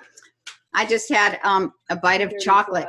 Ooh, I don't want Hopefully chocolate. I don't have any chocolate in my teeth now. What's chocolate? Whoa, I have a little chocolate fairy handing me chocolate. Those are the best kind. Chocolate really makes grammar easy to understand. It's like magic. Mm-hmm. Yeah. It's like you magic. have some bites. It's like a magic grammar little capsule. I suddenly understand grammar so much better. Right. Mm-hmm. All righty. So we are now on page 31. And just to kind of acclimate you, I'm going to hold this up so you don't have to do a lot of switching yet. So if you remember, you had gotten this last week where we have these types of phrases. And so far, Maura was just telling you that we've talked about the noun phrase, the verb phrase, and the prepositional phrase. Now, everyone's like, do the appositive. That one I get. Well, because you get it, we're going to like throw that at Some the people end. might. Some people might have never heard of it. Well, it's true. It does, like everything, it has its little tricky wickets. But we are now, Tricky wicked. we are now going to talk about verbals. Okay, and we have three kinds of verbals. And usually when I introduce verbals, I introduce the concept and I introduce them all at once. And then we go through each one. So the way I'm telling you this is the way I talk to kids about it. And what I say to kids, we remember what a phrase is. It can have either a subject or a verb, but not both. And it's a group of words. Okay. So we have these phrases that start with these verby looking words. They're words that look like verbs, but they aren't acting like verbs. Verb words. They're werbies. And so I call them, they're called verbals. I call them verby looking words. Okay. And Or birds, as Claire said. and we constantly refer to these verby looking words. And I'll say, remember, that's verby looking. You know, if kids are looking for a verb, and I'll say, you know, be careful of your verby looking words. Okay. They may not be the verb. They're just verby looking words. Okay. And so we gave you something you can use to build in the LA binder, that the verbals, the three kinds of verbals, I think we gave in this page. I think it was part of the Oh, in the pair LA Binder that you class, gave. you mean? No, I think we gave them this page. What you sent last week had two different All I handouts. sent them You guys the can let me handout know. that had the prepositional phrase one, but I don't think it included this. I don't think. Yes, we have it. Thank you. I thought so. I thought I Sorry. made I this. didn't realize that was in it. Yeah, I thought I made it so I would remember that. Yes, you have it. Okay, good. Good for me. So this is just, you know, your reference for your binder reference, and this, you know, is where you can build. They're verby words, and they're verby words that are always acting with a purpose. And the purpose is they will either be acting as nouns. The purpose is to confuse you. I actually like verbals. I like verbals way more than I like relative clauses, which are coming. That's funny. I'm the opposite. Yeah, I love relative clauses. I like verbals. They make me happy. Although I must say the infinitive, while it looks simple, is not. No. So these words have a function, and they are either functioning as nouns in the sentence, or they'll function as adjectives, or they'll function as adverbs. And it depends on which phrase we're talking about. Okay. So we Verbal have phrase. this set up, and this is the point where you would put on the Post-it that says verbal. Okay. And you can begin to build this page with your Post-it as we go. You can do it for me as we're talking. Show it. Sure. Okay. There you go. So the first thing we're going to put on is we're going to put on a Post-it, and we're going to talk, as I have done, about these things that are called verbals, these verby looking words, verbals. And we're going to talk about the three kinds. And as we talk about them, we will put them on. So the very first one, Maura, that you're going to make. Can I make them all this color? Sure. The first one you're going to make is one called a participle. Well, Participial. yeah, are we going to do misphrases? Yeah, because See- it says phrase on there. Yes. Okay. So it's going to be a participial phrase. I just wanted to make sure that was how we said it. I never give myself enough space. The participial Participial. phrase. Oh. I don't want to. And I tell kids, this is interesting because they're called participles and we spell that out. But once we put them in a phrase, we call them a participial phrase. You get that extra syllable in there. Which, by the way, if you try to is annoying. you know, do a word sum on and get from participle to participial, it doesn't really happen for me. Yeah. So that's a little annoying. Just maybe showing that the LE is a suffix, but that's another. Right. Isn't it participle? I know it's IAL. Participle. It's IAO. Participle when it's just participle. Right, yeah. right. Yeah, it probably is. We were just talking about that yesterday. Anyway, so we talk about it. We talk about how a participle is a key verby looking word that creates a participial phrase. Okay. And yes, it did come in the invitation last week. It was a download with for Tuesday's class. And I week. sent it. If you're looking for a date, I sent it on both Monday and Tuesday. Yeah. So you should have an email dated It Monday was your or Tuesday. log on. Mm-hmm. Right. So if you read the paragraph that we have there, the participial phrases are describing phrases. And what I say is they're phrases that act like big, giant describer words. And they often end in That's blurry, isn't it? ing, ed, or en. Okay. And they are always acting as these big describer phrases. Well, they can be small describer phrases, but they act like describers. And we know our describers, we'll review that our describers can be either adjectives or adverbs. Okay. So we have page 24 from Grammar Bugs. From Grammar Bugs 3. 3. And so we have an example down here of this participle in a sentence, this participial phrase, approaching the Death Star, the rebels flew their X-wings. So what we do whenever we're making a bug, as we showed you with prepositional phrases, the phrases go on wings, okay? Phrases go on wings. So rebels flew X-wings, and how did they do it? They did it approaching the Death Star. By approaching why? the Death Star, Why? Yeah. How? It's a how, right? You're right. Yeah. No, Okay. I was just using the preposition there. Okay. So I don't know if you can see here.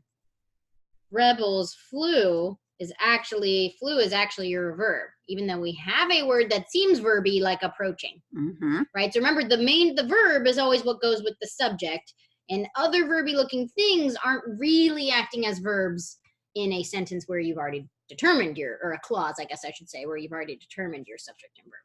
Right. So what I always have to do when we have a sentence like this is I have to say to the kids, who or what is the sentence about? This page is from Grammar Bugs. You don't have it, guys. Yeah, so you can just watch it from our screen here, okay?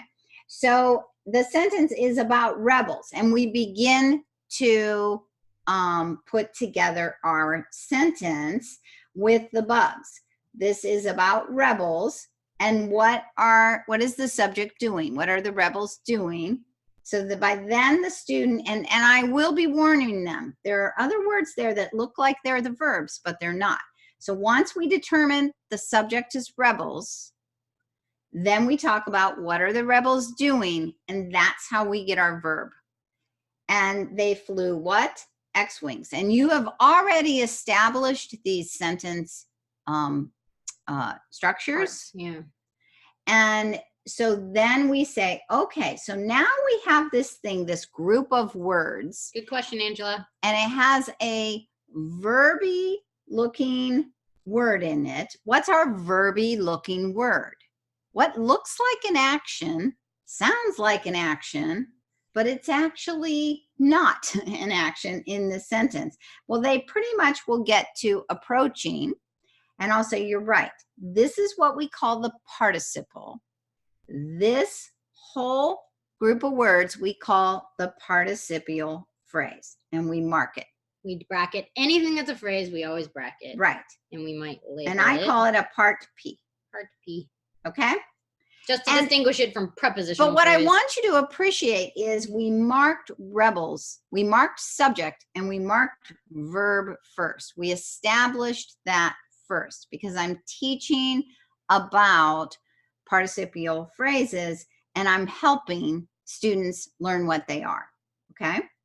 So then I say, okay, so now we have approaching get to that. the Death Star, and we're going to do a couple of these. There's okay? someone asked a good question. Do you want to pause or keep going? Let me just finish this. Sure.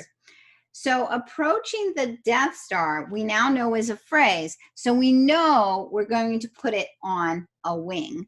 Okay. And we are going to build a couple of these. Okay. And we know we're going to put it on a wing. That wing is cute. And then we know we have to attach the wing to where we know it's acting as a big describer. And we have to attach the wing to what we think it's describing. So people are debating about what approaching the Death Star describes. To us, it feels like it's telling you how they flew the X-Wings. How did they fly it? They flew them by approaching the Death Star. But someone else said, it kind of feels like it's describing the rebels. Like, which rebels? The ones approaching the Death Star. So I can actually see it going both ways. I actually had that same thought at first. And you can sort of, you can sort of debate. Tracy might call this, what did she call it the other day? Universal. Like it feels like it's describing more than one thing depending on how you interpret and read the sentence. I actually kind of like rebels approaching the Death Star at the rebels. I sort of agree with that. Well, I'm not sure it tells us really can how I tell they you what flew. I learned? So Yeah. I had learned, and I love little rules like this because it's like, oh, now I won't have to have this debate so often. That usually if a phrase comes before the subject, it tends to be actually acting as an adverb. And that the phrases that come directly right after the subject, like in the cockpit, are usually describing the subject and acting more like an adjective. But those are usuallys. I know, Right. but So- it does help me a little bit. Yeah, I actually think that's a nice rule of thumb to keep in mind if you have something that feels like I just can't tell. So here's our subject. So before the subject, it tends to be an adverb. Immediately after the subject, it tends to be an adjective. And then after that, it But could be keep in mind, crapshoot. a participial phrase could be an adjective or an adverb, so it's not always. So, I mean, I don't know. To me, approaching the Death Star sounds like What the rebels are doing. to Well, what the no, rebels it's not are- what they're doing. What they're doing is flew. This was maybe describing how they flew, or it's describing which rebels, the ones Mhm. approaching the Death Star. I mean, I can see it going either way. In truth, Yeah. in this situation, what I mostly want kids to know is that it's a participial phrase that goes on a wing. And I want them to know it's acting as a giant describer. And I want them to know what the subject was and what was the verb. Yep. And that this verby looking word Is not was the not the verb. verb. Yeah, that's honestly, and we were talking about this earlier. When it comes to verbal phrases, what we want is for kids to recognize them and to know they're not the verb, because it will derail their comprehension of the sentence if they think it's the verb. Also, we had some interesting punctuation going on around participial phrases. They often have commas. So here we had approaching the Death Star, comma, the rebels flew their X-Wings. And that, I know we kind of wrote over that comma, so it's hard to see right now. But there was a comma right here. Approaching the Death Star, the rebels flew their X-Wings. And that is one of the most important things. Is I particularly like to have kids not just recognizing participial phrases in their reading, but I like them using them in their writing. And quite honestly, I'm kind of like I'm in love with participial phrases. I realized it's what I was always helping my kids understand, but I wasn't really teaching them the grammar. I was just like, hey, do this to your sentence and it sounds more mature. And now I have a way of really expressing this to kids. So can you give me the Rocket sorry, it wasn't Wari, it was Valerie.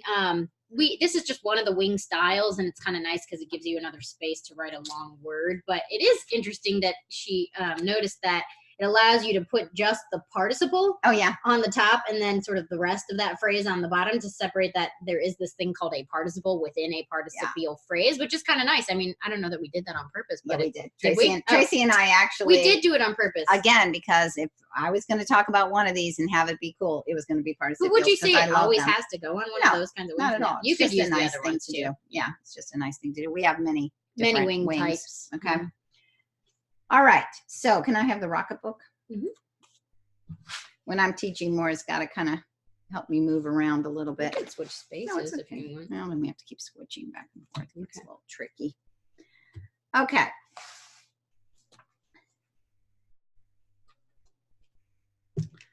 So we're going to build a bug, right? I'm going to give you a sentence. And this is the kind of thing I will do with children when I'm teaching them about participial phrases. So I'm going to say, Rita is talking and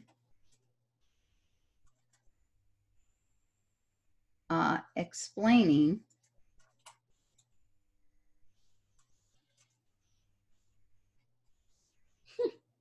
Particip. Did I spell it right? Mm-hmm. I always have to say it to myself. I do too. Or I'll leave out a. And I was kind of like thinking. So it's one of the plugs for saying sounds as you write. So what I'll do is I'll create a sentence like this, and I actually will have the student create one about themselves as well. Okay. So I'll say, okay, so let's analyze this sentence for a minute. We have, first of all, the first thing we notice is we have a conjunction, we have a subject is talking, explaining, and then what you're explaining. The direct object, okay? So I say, that's really interesting, but when we have a lot of ands, sometimes it makes sense, but sometimes sentences can sound more mature, and that's always something kids are interested in. Your writing can sound more mature if we can take out this and turn the second verb into a participle. So let me back up. She has kids create a sentence in which they've connected two actions with an and. You'd probably have to tell them to do that first. Oh yeah, that's what I said. I create one myself. We'll do it with my sentence. Then I'll have them create one. I didn't know if you stated which kind of sentence you wanted them to. Okay, I'll have them create a similar kind of sentence, and we'll do a number of these. I might make 3 of them before they have to make one themselves. Okay, so what I say is, so what's really cool about participles is it can really make your writing more interesting. More mature. More mature. Rita is talking, explaining part phrases. Okay? I like my explaining. Yes. Explaining. Sorry about that, guys. Okay. Explain. So, explain. All right. So we might create another one. Do me. Maura.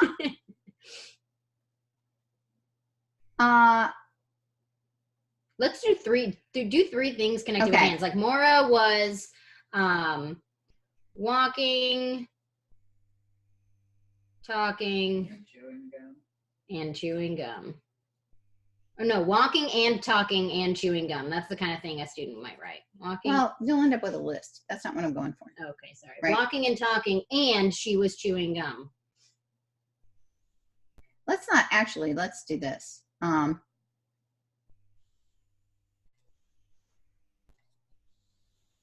She didn't like me chewing gum. No. I was trying to get off the ing. Okay, Maura was Right. walking and That's talking, always true, and she though. wanted a I sandwich. pretty much always wanted a sandwich. Okay, so we'll analyze again. Okay, our subject is Maura. She was walking, talking. Whoops, we need to circle our ands. Okay, so we know this is a subject, compound verbs, makes an independent clause, and she wanted what? A sandwich. So we have another independent. We had our independent, comma, coordinating conjunction, independent. Okay? So we do this kind of analyzing. And I say, but what if we can take off this and? One of our ands, yeah. We need this one. one. You need that one. I'm saying because because there's two two. go Because there were together. two, though. It might be nice to get rid of one. Yeah, we have a lot of ands in this sentence. And if we get rid of one and we turn this verb right here, it's the star of the show, and instead of keeping it a verb, we make it a verby looking word, our sentence can sound more mature. Now, sometimes when you're doing this, not all the sentences really sound that great, but you know, you're working through a process and you'll come upon some good ones. And if you're, This one, you have to really, change the verb a you little. need to make it about them, and not all of them are going to be fabulous, right? But now we have this new sentence. So how do we make that? Maura was walking and talking, wanting a sandwich. Period. Or Maura walked and talked, wanting a sandwich. The typical me. Okay. And so you can begin to take these sentences now and begin to show kids that this is what writers do. And it's part of what makes sentences more full of more kinds of information, and having these really good, big describing phrases. Okay. And you can debate. Is wanting a sandwich describing Maura? Is it describing the verb? How she was? Yeah, I think it's how she was. I think so too. And so now we have to make our bug. Okay? You'd have to take out was if you had walked and talked. Oh, yeah, you're right. So it can't describe was. So it, yeah, let me, sorry. I just forgot. cleaned my thumb.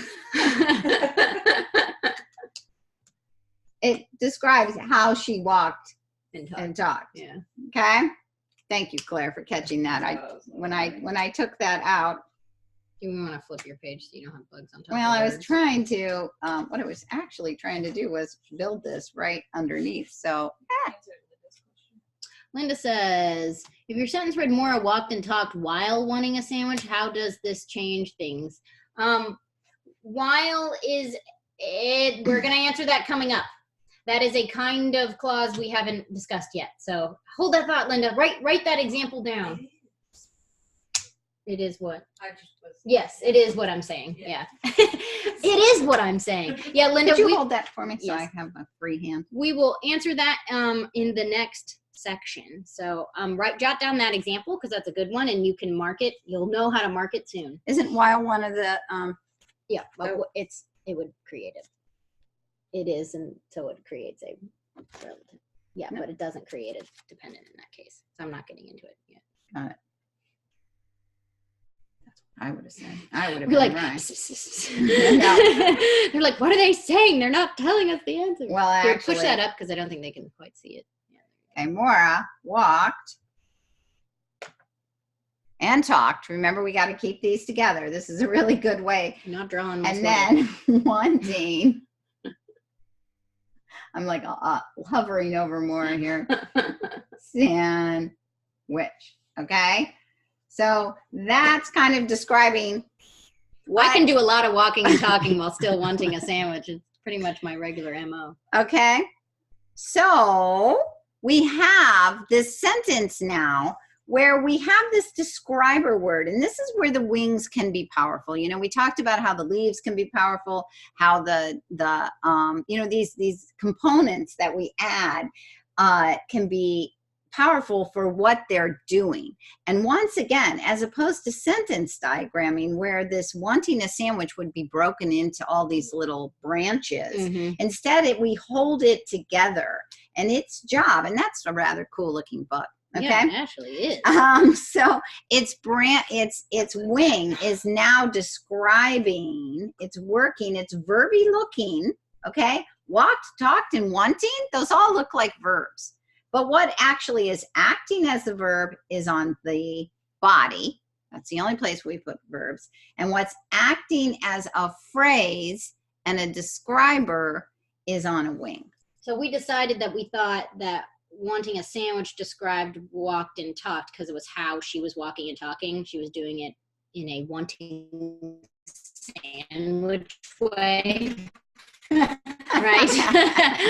So this is kind of, we're trying to show it's going for the and. Do we have an and? Yeah, we could do walking and talking. You could stick a leaf in there if you wanted, but because I tend to use these with only for clauses. Yes, I tend to use them for clauses. Sorry, I have a little comma hanging out in there, but you could. It's fine. It kind of, what it shows without it, if you do it like this, is that these two verbs work with this one subject. Whereas when we use the leaves for clauses, it's showing, okay, this is now a whole new thought. So there's this like broken piece, leaf, separating. Now we're on to a new thought. Right. And we don't really love it here because it almost makes it look like you have two thoughts when really you have one. We're having the body parts, and if you remember, now granted, you're learning this within a 1 week period, but we're working with kids over time, so they should have had some practice doing this kind of work.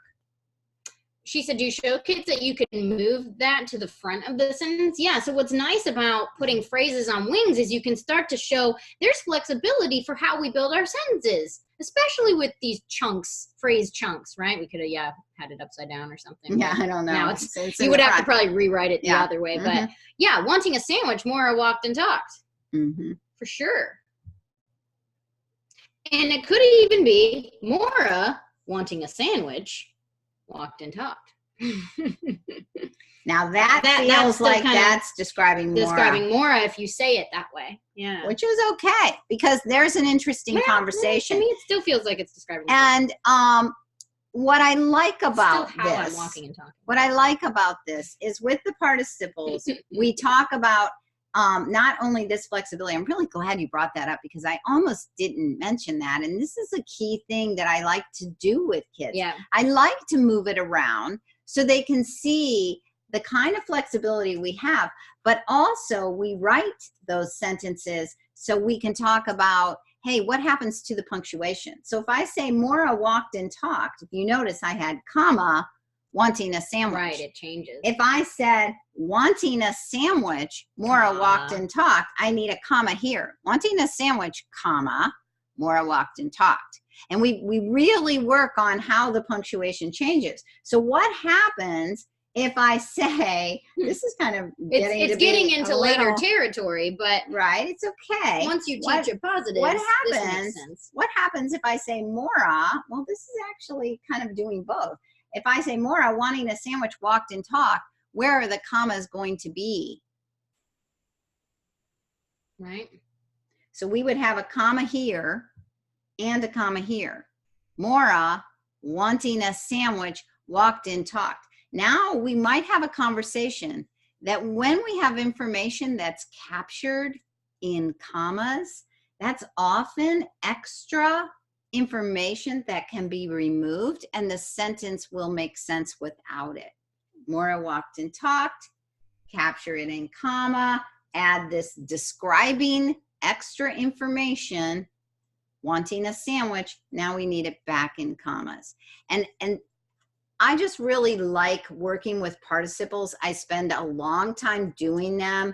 We find opportunities in their writing to take their ands away and turn some sentences, some verbs into participles instead. And when we do that, building bugs, moving them around, creating sentences, finding participles in text, when we do all that kind of work, my kids get really good at it. And the other thing I want to say about this is I have students whose writing has really changed. They start writing with participles. Oh, I'll just say it verbally. Amy, that is a good case for it being an adverb because it is so flexible within the sentence and can be moved all over. That does tend to be a feature of adverbs more than adjectives. Oh, that is a nice point. That is maybe a case for it likely being describing the verbs here rather than Maura. Even if we moved it to wanting a sandwich, Maura, or Maura wanting a sandwich, walked and talked, it still doesn't change the fact that this phrase is telling manner, which, you know, it's noticeable when you see me walking. You can see it's in the sandwich manner. and walking, you know, and talking. Maybe that helps us with this approaching the Death Star. How many places could we put? Right. Approaching the Death Star. The rebels. flew. Well, see, the rebels approaching the Death Star now feels like, see, to me, I think it's a case for it being an adjective. The rebels approaching the Death Star flew their X-Wings. That's what I'm wondering too. But what about, would you say the rebels flew their X-Wings approaching the Death Star? I don't love that one as much, but you can do it. You can. Yeah. And then, is that still an adjective? Now it's an adverb. While approaching. Not while. No, I'm The just rebels throwing that flew word in to their help me. X-Wings approaching the Death Star. Yeah, then it feels like how they flew. Mm-hmm. So to me, that one feels like it's different depending on where you move it. That's an interesting one. I think it's universal, as Tracy said. Universal, yeah. Yeah, let's call everything, everything universal. What's functional? It's describing. Yes. That's what adjectives and adverbs do. They describe, and that's what matters. Okay? So if you look at the sentence we have under participle phrases, Kanika, exhausted and bedraggled. I love that one. Couldn't wait to get home. So she's on page 31. Yes, we're under participle phrase. We have the three phrases. It's in red. It's in red. It's an example sentence. And it says, Kanika, exhausted and bedraggled, couldn't wait to get home. And I want you to notice that exhausted and bedraggled was inserted into that sentence. It's captured in commas on either side. That usually indicates to us we can take that information back out again. I talk to kids about this all the time. And we can put it back in. Okay? We could take it out and put something else back in. In fact, you can do that kind of work making more participle phrases. Kanika, longing for a sandwich, couldn't wait to get home. Kanika, excited over her news, couldn't wait to get home. Okay? So you can take these words, they seem like verbs, but they're verby and they're acting as describers. Okay? And then we have the next sentence. The participle phrase begins the sentence, having awakened at 4 a.m., Rick did all his chores. There's not really space between them, but that is two separate sentences there. Yeah, I know. We need to spread these pages out a little bit. Having awakened at 4 a.m., Rick did all his chores before breakfast. Wow. Rick, having awakened. Is this about Dad? At 4 a.m. My husband and I are always waking up. Yeah. Yes.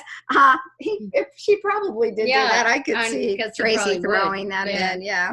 And he's a real not taskmaster, but he's task oriented. Yeah, he's task oriented, that's for sure. So he would get things done. Having awakened at 4 a.m. So that is a phrase. So we would just want kids to notice, well, what's our subject and verb? Rick did, right? And then we have other verby looking things. Where are they? Having and maybe even awakened. Those feel verby because of those endings. INGs and EDs are often, and ENs are often on verbs. Mm-hmm. Having awakened at 4 a.m., though, is the describing information. It's not actually part of what Rick, it's not the verb that goes with Rick. Mm-hmm. It's Rick did, right? So we just want, mostly that's our goal. And if you want to dig into the nitty gritty of, what's it describing, which part, you can do that. Be aware that we're going to talk about this more coming up. The more phrases a sentence has, the further you can kind of get from function if you spend a lot of time trying to show what they all describe. and it becomes more or extra and isn't part of the kernel of the sentence, and then kind of layer them back in to help you comprehend after you've discovered what that subject and verb is of the clause. So keep that in mind. Linda asked a really good question. She makes this point of, would you say that having awakened is the participle or the participle phrase, Yeah. and at 4 a.m. is a prepositional phrase? It is. Again, you can tease like that, and I find myself doing it a lot because I get like really into all this bracketing, you know, and I was just doing that. I was like bracketing and bracketing and Oh my bracketing, gosh. and Maura said to me, Tracy, I was wondering if Tracy ever joined. oh my goodness. Why was it not working for her, I wonder? So after all this bracketing, Morris said, yeah, but you need to hold that together because you got to think about the function of what it's doing. And it's like, yeah, like I know that, right? So that's one thing to keep in mind, Linda. Like if your son or daughter said to you, hey, isn't that 4 a.m. Prepositional phrase? You can say, good job noticing that. But let's like functionally hold this together because the whole thing is acting like a participle. Angela, yes. Sorry, I keep trying to type and then it's easier to just say it. But a clause has to have a subject and a verb. Yeah, I was going to answer that too, but subject, you know, being the who or what, verb being what they did. So right. Okay. or what they are doing. So now we move on to infinitives. Okay, so if we can go back to this document camera more, thank you.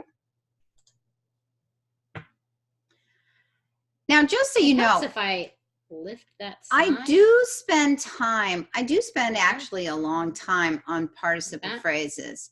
I think you have two choices here in order of teaching. You can teach all three. Can't get rid of it. And then what each is, and then go back and really spend time on each one. So if you happen upon another one, you can refer back to it and, you know, keep teaching along, or you can take these one at a time. And the reason I say either or is because this is really dependent upon your student, where they're at, their age, you know, how they're doing, okay? Sorry, I was just reading the sentence. This is a question bug, and it threw this me is a off. bug page again. Pretty much anytime you're seeing ones of this style. Yes, anything in this style is from octopus in Bugs the corner. 3. So, so I might move on and teach each one as I'm doing with you, and then go back and spend a lot of time. And I will say, I feel like the thing I see the most in text are participles and prepositional phrases. You know, there are a lot of infinitives too, and then gerunds not as many in general, but Valerie mostly. Just asked a question, wondering what happens if the participle is a subject. It's actually something else at that point. Yeah. Which we'll show in We're a minute. gonna talk about. It's not a participle. Right. Okay. So again, the infinitive phrase looks like a verb. It's a verby looking word. But in the case of the infinitive, it acts as a noun. So sorry, Okay. we're talking about, and see the So we have title moved there. on. We've moved on. We are now kind of halfway down page 31. Okay. Yes. We've done participle phrase. We're turning me backwards on the sheet. Yeah, on the Infinitive phrase. I don't know Okay. where my other one Which is. if you have your thing to fill in. Oh, it's here. That's Yeah. where it is. That's what I was looking for. Uh-huh. Thank you. Where's that marker I was using? No. Okay. So now on here, we can fill in our second phrase type. Infinitive. It's another word that really helps to say out loud. So here you could say, this is a describer, right? The infinitive will act like a noun, or it might also act like a describer. That's what I was beginning to tell you, okay? So you kind of answered the question in the middle of me talking, so I want to go back and say it. So I was talking, all right, so I'm on page 31. We've gone through, we're talking about verbals. We've gone through the top of the page, the participle phrase. We've read those two sentences. Now we're in the middle of the page, and we're talking about infinitive phrases. So still a verb looking thing, right? All of these examples, all of these verbal phrases will be things that sort of trip you up, might make you think they're a verb when they're not. Okay, so if you remember, the infinitive phrase looks like a verb. It usually acts as a noun in a sentence, but sometimes they might act as an adjective or an adverb. Okay, but mostly they tend to act like nouns. Noun or describer. Those are two different things, not Yes. a noun describer. Yeah. A Yeah. noun or a describer. Okay. So in our Bugs 3 program, we explain again, an infinitive is a word that starts with to. So to learn, to speak, to bake. Okay, that's what an infinitive is. By itself, this combination of to plus some verby looking word, right? That combination is called an infinitive. If it's in a phrase, if it's with a group of words, we call it infinitive phrase, and it may have an object, okay? After the infinitive. Right. So It's hard to see it when we push it up. Look. I'm going down here though. I know. I was just Okay. showing them that that's it. So we have our sentence again. Hans' dream was to fly. Okay?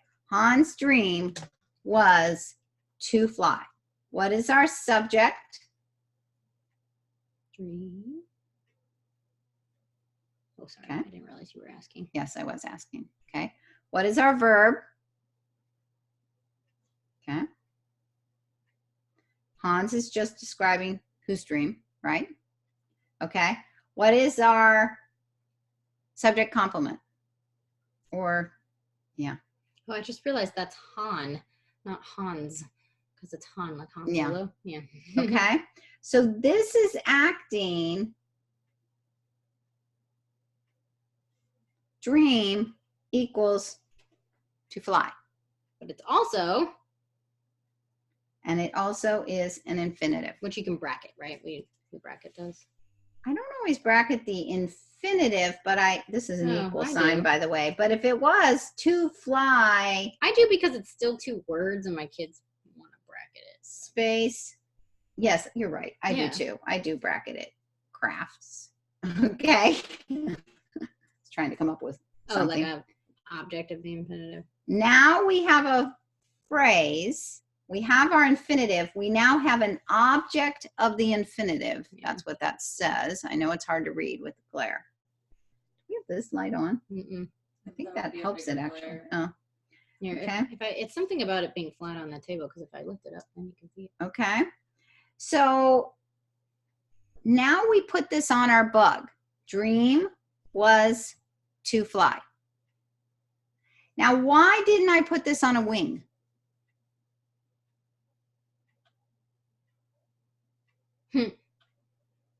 Any ideas? Yes. It's acting like a direct Well, or object. it's acting like a subject sentence complement, sorry. structure, right? In this case, it's a subject complement. It's the noun version of the subject complement. But it actually is now not just a describer phrase.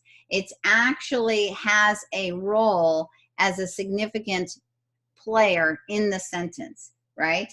And those sentence structures, as we said before, at this point when we're teaching about phrases, we've done a really good job of having kids recognize that this is a linking verb, this is a subject, this is the subject complement. It's also not a whole infinitive phrase, really, if it's just to fly. So it could Mhm. easily go on a bug butt because Mhm. it's just the infinitive. Right. So she's showing, yeah, spacecrafts would be what's called an object of the infinitive to fly what, right? So it is because infinitives feel verby that they can have a kind of a direct object after them like action verbs do. Okay, so I need my book. I need a spare page again. You want it sideways landscape? Sure. This time, let's do one of the sentences first that you have in front of you, okay? So if you're in the middle of page 31, you have an infinitive phrase. To eat a hot breakfast was his only goal. I love that. That sounds like me. Wait, are you running with the right pen? Yes. I'm forever afraid because we were just using.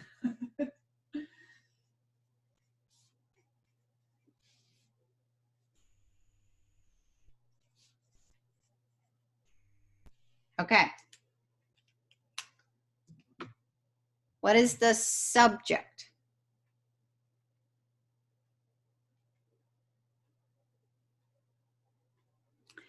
So we have our infinitive, to eat, that is the subject, and the entire phrase actually becomes, And then I'd bracket, yeah, because there is Okay. an object. so you could have like the simple subject, as Tracy had described before, to eat, and this complete subject would be to eat a hot breakfast, the entire infinitive phrase. Yeah. So if you think about it, this is kind of, because it's a phrase, it could have a bracket, but it's acting as a subject.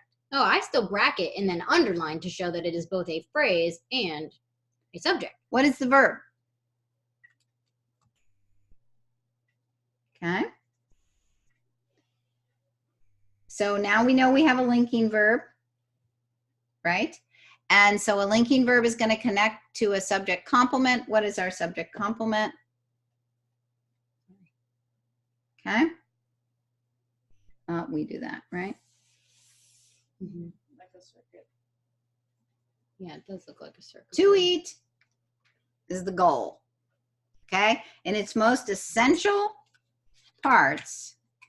So Valerie asked, you mentioned to students that there was an object of the infinitive. Yeah, we do teach about the object of the infinitive. I mean, I do, because it's important for recognizing when it's an infinitive phrase. In this sentence, there was. I don't know that there was one in our last sentence until you kind of added one. I usually would say to them, you know, the infinitive is that to eat. And if it feels like that verb is acting on something, we call that the object of the infinitive. But really, it's important that you know that that kind of becomes a whole infinitive phrase. So I want them to be able to recognize to eat a hot breakfast as one phrase. Right. But do I necessarily make them label it as a No. direct object or an object of the infinitive? I don't. I actually don't. Yeah, me neither. To me, that's getting into the kind of teasing out what things are called, unless they need to know it for school, and then we work on it. She just Okay. made tiny brackets. I don't know why they're tiny, but That's they the were way like, I do it. well, they were like, what's the difference between a big bracket and a small sorry, bracket? it's None. not. It's not. I'm just kind of subordinating the information that the fact that it's a subject is primary. The fact that it's a phrase is kind of Oh, secondary. yeah, So okay. I was just kind of showing you that it's like not as important as these pieces. But again, getting this on a bug, okay? Do we teach about simple subject? I don't really. I don't spend a lot of time talking about simple versus complete. I just don't use those terms. I'll say to the student, you know, if we're calling a whole phrase a subject, we know one of these words is kind of really the subject. Which one is that? But, you know, in terms of our comprehension, we know it's to eat a hot breakfast. Sometimes I'll say primary, the Mhm. primary piece of information, You that's can the use- subject. I mean, You you know, can I'll use do those that terms too. if you You want. can use the terms if you want to. Again, I kind of let the students' needs drive me here. So some kids, you know, and even where they're at in their grammar skills, if they're getting a lot under their belt, then I can add a lot more information. And if they're really just holding on by their fingernails, I probably am not going to give more words for them to try to keep track of. Mhm. Does that make sense? Mhm. So again, I'm mostly functional. So how would I get a child to write this kind of sentence? So one of the things I do is I'm afraid I'm going to write with the wrong one, okay, is I would have the child finish this. I'd say, okay, so I know you, and maybe you like a certain sport. So I'll do this with Maura. So I will I'll be say, so Maura, I know that Maura likes to do what? Climb. To climb, okay? I know Maura likes to climb. To climb is to live. Mora needs to know how to use my arms. And we just begin to notice, wow, we're like, there's a lot of verby looking infinitives here, right? And then I'm jumping ahead a little, but I'm getting there, okay? Knowing how to use her arms.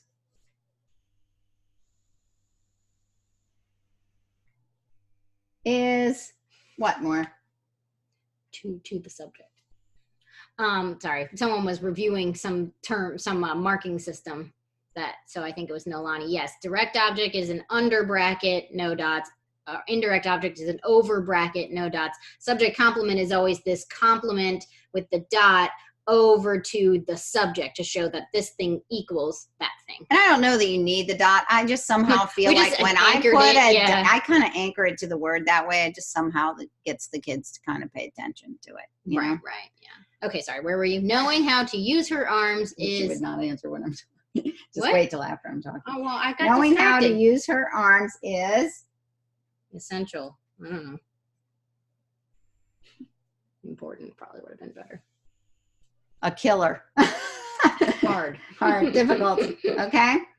So we can begin to talk about this actually, in order to climb, is what this really is. Right? Sure. We can begin to look at all these places we see infinitives. Okay. And more, and I might say, you know, to Mora,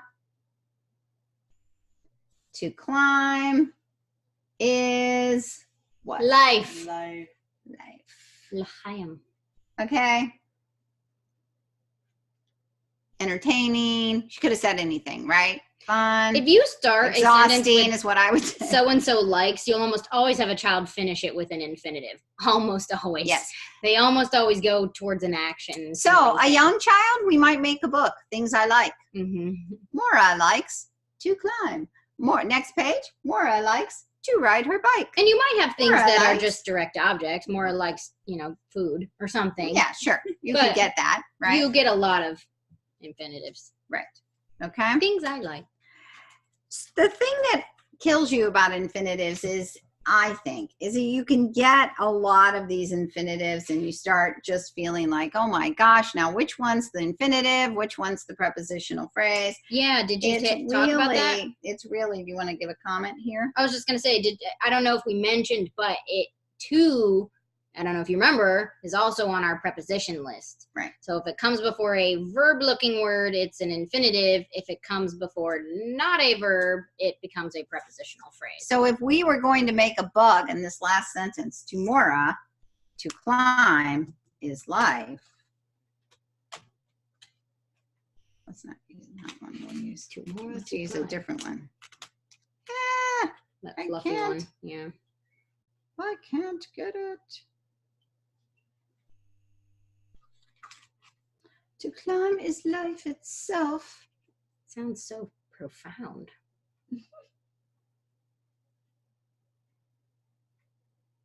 Well, should have been capitalized, but yeah. Oh. Life. Right? Okay. And then this, And you could bracket if you wanted to show that infinitive. But And- it is acting. but it's acting here as what's it doing? That's what really matters, right? And then, Mora likes to climb. Mora likes To climb. to climb is acting. See, this is when I don't Mhm. bracket because Yeah, now you it's acting have like a direct brackets and object. brackets. I and like to that's what show gets the bracket crazy. and the lines because, Yeah. well, you're right. That's like two brackets I at just once. don't do it. I just think again, I just really getting kids to see where they need to put it. Again, you could do all the marking in the world, but if you get this on a bug, they'll get it better. That's just the reality of it. Then you can take away the bug. And sometimes I'll tell you, I'll have kids who do things like this. They'll go, well, wait a minute, let me see. So like that's the head, and then that's the body, and oh yeah, okay, that's the bug butt. All right, I know what's going on. I mean, they literally do that. They'll draw it. They'll draw the bug on top. Especially kids who always want to have a pen in their hand and are always doodling. That's a great thing to have them do because they can be drawing all over what you're looking at. Well, and you know, and they're like, well, I don't need to like do this other kind of marking system because I actually lay the bug pieces on top of it, and then I know what's going on. And they do like to draw. They're the kids who like to draw, you know. But you know, you get this metaphor, and then they understand what that metaphor is representing, and you know what it is diagramming. This is like very simple diagramming that, you know, even adults can like, you know, you like the dot. Okay. So remember, infinitives tend to be nouns, so it would make sense that they can sit in the subject or object positions. So let's go back to our faces. We're here. We're here. So we're in the middle of the page where the infinitive phrases are. Under that is gerund phrases. I'm going to bring the phrase page back. It's messy on our desk here. I don't know about yours.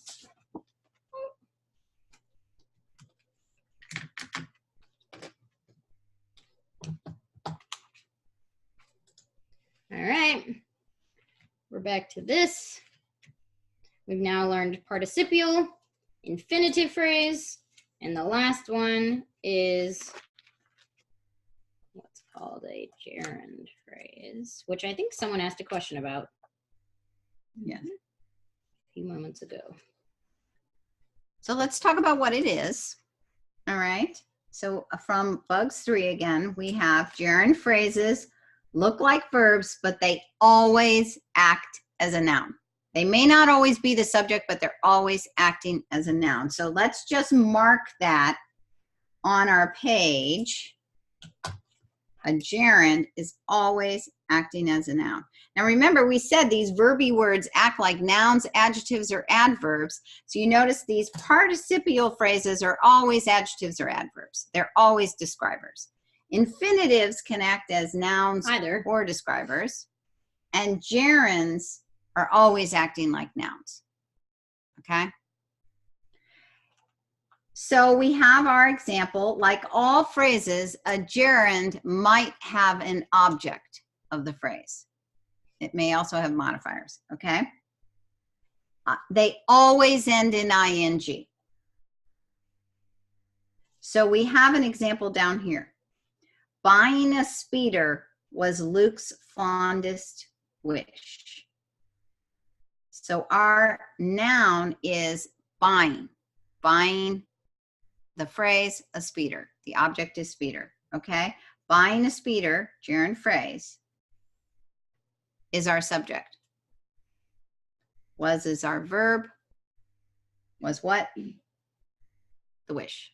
Whose wish? Luke's. I want you to notice too, buying a speeder is both a gerund phrase and it's also a noun phrase, right? Because the gerund is a noun. The gerund is a noun and a speeder is just what he was buying. So that whole thing is working together as a phrase. Okay, so what was the gerund question? That she had said, so when we were doing participial phrases, she was like, oh yeah, what happens when you take something that's a participial and you make it the subject? Well, I think her example was something like playing in the park is fun.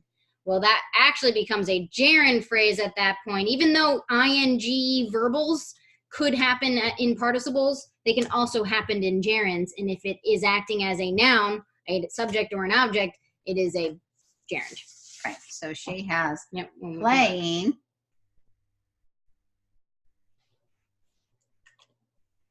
Yeah. You want me to make a Sure. wing? I like using different colors. I find too, mostly I use the medium-sized bugs. Really little kids, I might use the bigger bugs. The smaller bugs, were kind of nice for word building, but just in general, I just I think land these are on the the middle, mediums. the mediums, and I just tend to use them for everything. Yeah, they're nice. But they're generally big enough to get some writing on, which is also nice. So notice we know that playing in the park, this is part of the gerund phrase. We pretty much know where to put that wing, fortunately. Where you're playing. Right. Okay. So Someone had said, do you ever put them on the heads? Yep, wings come out of heads. now, if There's no I had rules. said, There's lots of rules. No biological. Right.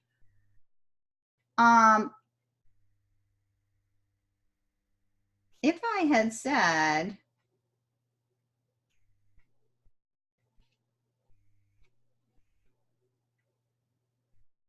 Playing in the park, Rita was. Yeah, is that what you're... thinking. I could have stole my is. Sorry. Okay. Now playing in the park, Oh, sorry. That should all go on there. Yeah. right?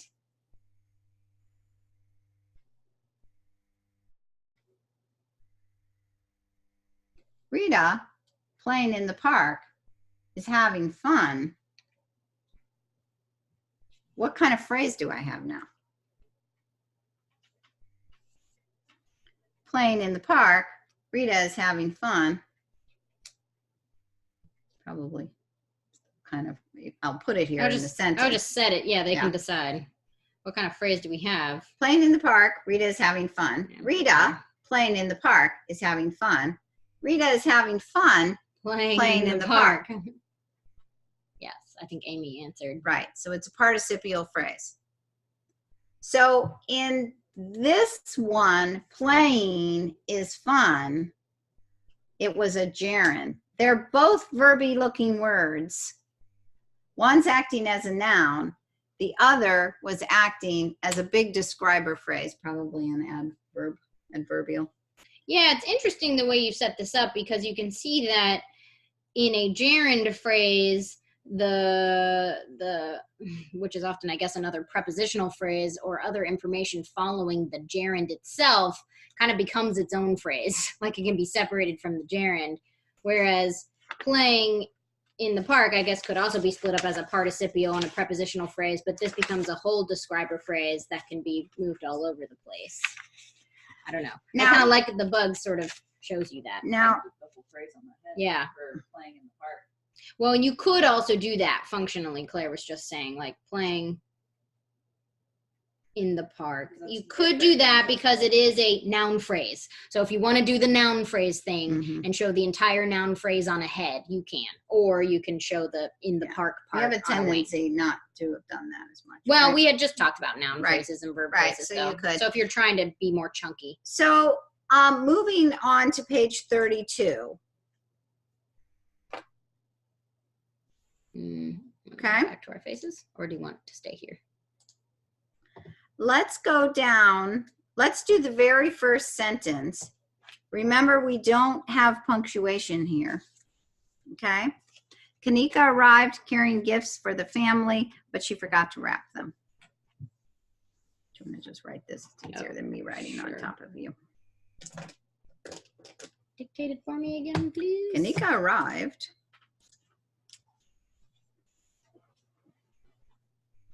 carrying gifts for the family, but she forgot to wrap them.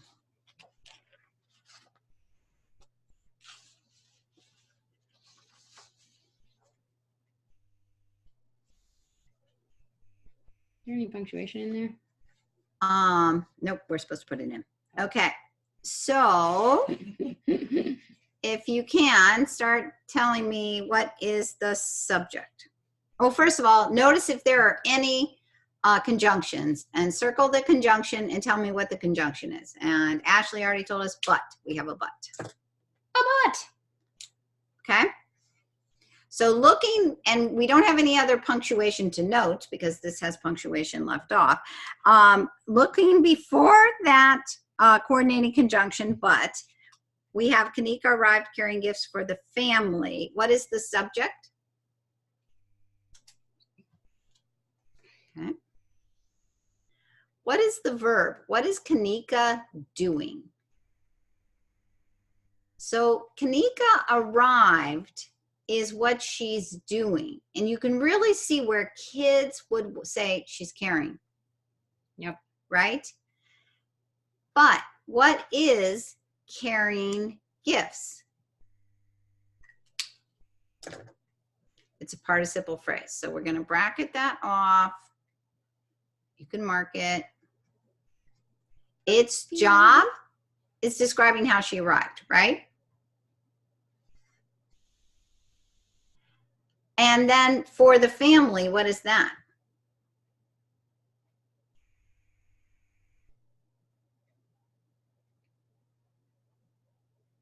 Describes gifts, yes. Mhm. Which makes it what kind of part? It's a group of words.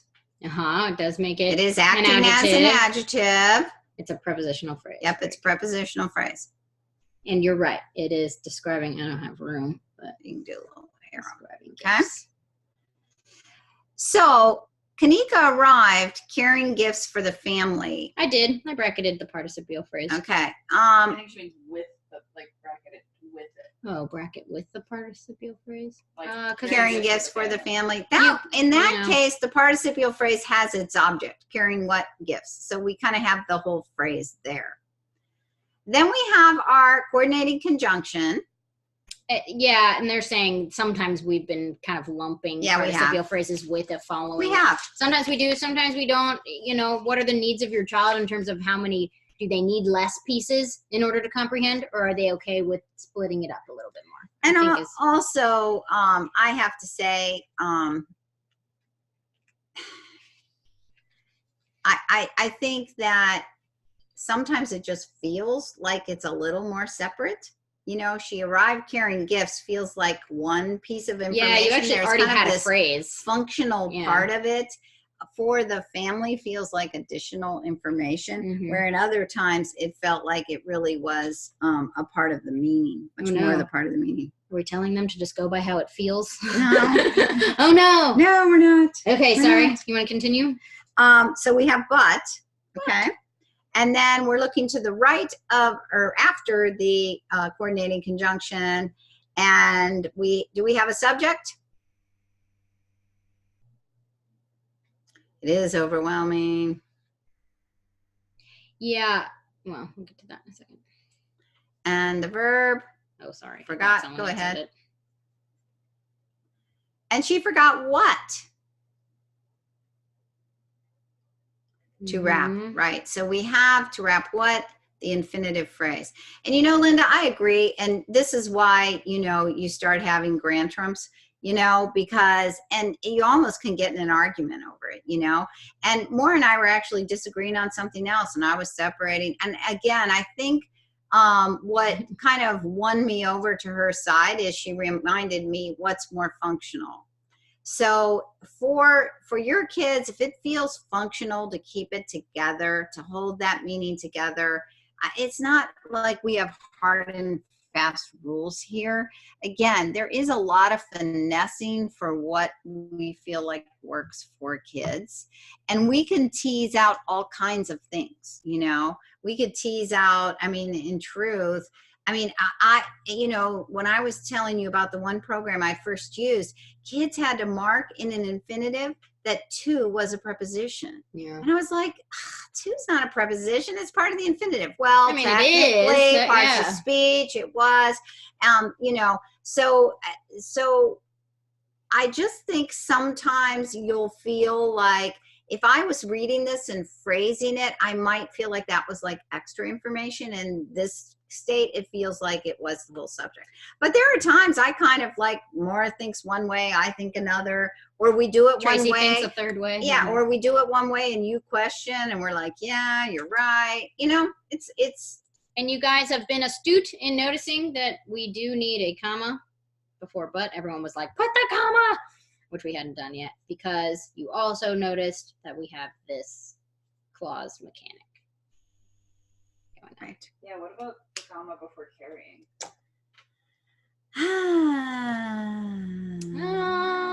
It feels optional. Yeah, it feels optional. You know, Claire and I were just If it saying. was first, carrying gifts for the family, Kanika arrived, I would say definitely would need to be there. Carrying gifts for the family, comma, Kanika arrived, comma, but she forgot to wrap them. I think it's totally optional. Claire and I were saying earlier that we tend to be. I was comma actually cheating heavy. and looking ahead to see what Tracy said for this page, and I don't know where it is. I can't find it quickly, so. I think it's labeled if you look for the labels at the top, like find. I mean, when you go to the end. No, it's here. Yeah. So it's 8. Yeah. Yeah, if you find 8. How do you mark them? How does it relate to infinitive? Object of infinitive. For to wrap. Oh, them. The word them. Okay. Let me share the screen again. Yeah. So if you have an infinitive phrase like this is, your infinitive is to wrap. And then if you have something that answers the question of to wrap what, we would call that the object of the infinitive. And this also happens to be a pronoun.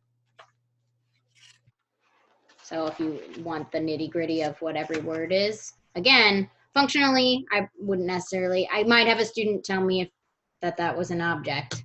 To wrap what? To wrap them. But it's part of the infinitive phrase, so. So in the answer sheet, Tracy had put a comma. Kanika arrived, comma, carrying gifts for the family, comma. Oh, because there's but she forgot to wrap them. However, she also just said, because the independent phrase Kanika arrived is so short, right. Sometimes we leave off commas. And it's really funny. We were just talking about this and how often do we teach kids that little quirky thing about our language system and our mechanics. You know, if I say, I ate and I slept. I ate and I napped. Those are 2 independent clauses with a coordinating conjunction in between, but they're so short, I wouldn't put a comma. And I will tell kids that now and then, but only kids that are really further down the road. But you could put the comma and be fine. And if you feel like, you know, you want to, it's okay, because it's hard really to keep track of, like, when is it so short? When is short enough? I was actually arguing for the always use a comma earlier, but in this particular one, I feel like it doesn't need one. Like, you know, it kind of can become, you know, your own stylistic choice for some of those decisions. I would have said Kanika arrived carrying gifts for the family, comma, but she forgot to wrap them. So we have our very bottom sentence, which is really Claire a going to bit give her dramatic reading of a monster. And we have decided that we need Claire to give this a dramatic reading. And the reason, wake up, Claire. Claire's waking up. Claire's over cuddled on the couch with her computer and the heater. The reason I want Claire to give this dramatic reading is because it really helps you realize. Here, you can probably squeeze that out is more. rather dramatic of you. It helps you realize how sometimes in order to let me finish. Sometimes in order to understand something, it really matters how we phrase. Reading. This is like a little bit of a window into our reading and comprehension class, our accuracy and comprehension class. A piece and of it. It's a little tiny thing that's, you know, we're going to talk about, but it's a big thing. I was going to say, it's a tiny thing that's actually kind of a big thing. Yeah, it's kind of a big thing. And for this particular passage, you really feel it when she does her dramatic reading. So before she does it, we are on the page. What page is it? This is on page 32. And it's the big monster passage from Animal Farm. Yeah, right at the bottom. Okay, so we are going to, Claire, are you there? On screen? Yeah, you're on screen. Okay. Okay. Then there came a moment when the first shock had worn off, and when, in spite of everything, in spite of their terror of the dogs and of the habit developed through long years of never complaining, never criticizing, no matter what happened, they might have uttered some word of protest. Nice. So we were practicing this sentence, and Claire, Claire, you know, stands up and says this, and I'm like, never complaining. You know, actually, that's really important. And, you know, we just want to say, when you're reading aloud to your kids, Oh, by the way, we're on page 32, Brandy. When you're reading to your kids, you may be in the middle of a sentence like this and be like, wait, I got to read that again. Because no way are you really going to understand a sentence like that unless we give it its due, right? Or you might have started kind of phrasing in the wrong way and then realized halfway through, oh, I misanalyzed how I was supposed to be reading this. And then you kind of have to start over. Right. So we're going to do 4 things here, we're not going to tease everything about this, because I have to tell you, I don't think you have to take every sentence and passage and beat it to the ground. That's an important thing we don't say enough. We don't say it enough. This class makes it look like we do it. We make you beat everything to the ground, right? So we feel like you had some good practice. But in truth, I wouldn't necessarily do that with a student. You would never do that with us. Yeah, well, I certainly would never want to beat a student into the ground. That kind of goes against our work to a level of Yeah, we success. tend to beat them into the ground. No one learns to swim by drowning, even though you're all drowning now, and so am I, actually. You know, sometimes, honestly, I don't do everything because I don't know everything. The sentence, not the student. Yeah, we don't beat students into the ground. We don't beat the sentences into the ground either. We really don't do the other thing. Yeah, Please don't do that. This is not saying that. But so sometimes I don't know everything, so I don't even make them do everything because I don't know the answer either. Okay.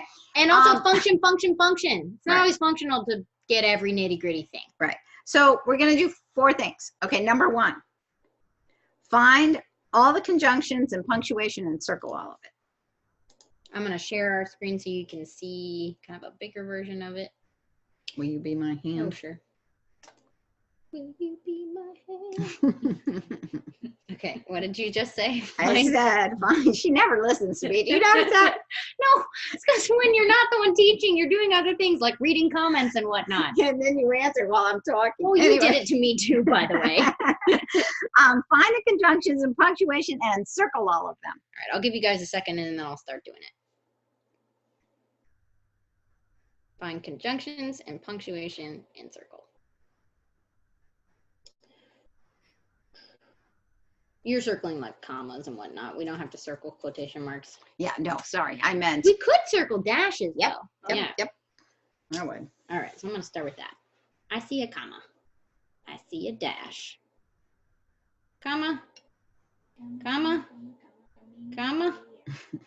Comma. Comma. Dash. Okay, so right there, you know why we're not going to beat this sentence into the ground. I sort of accidentally covered up my teeth. And after dogs, she said. Did I miss a comma? No, I got it after dogs. There's another dog. Okay, and so now I'm going to do conjunctions.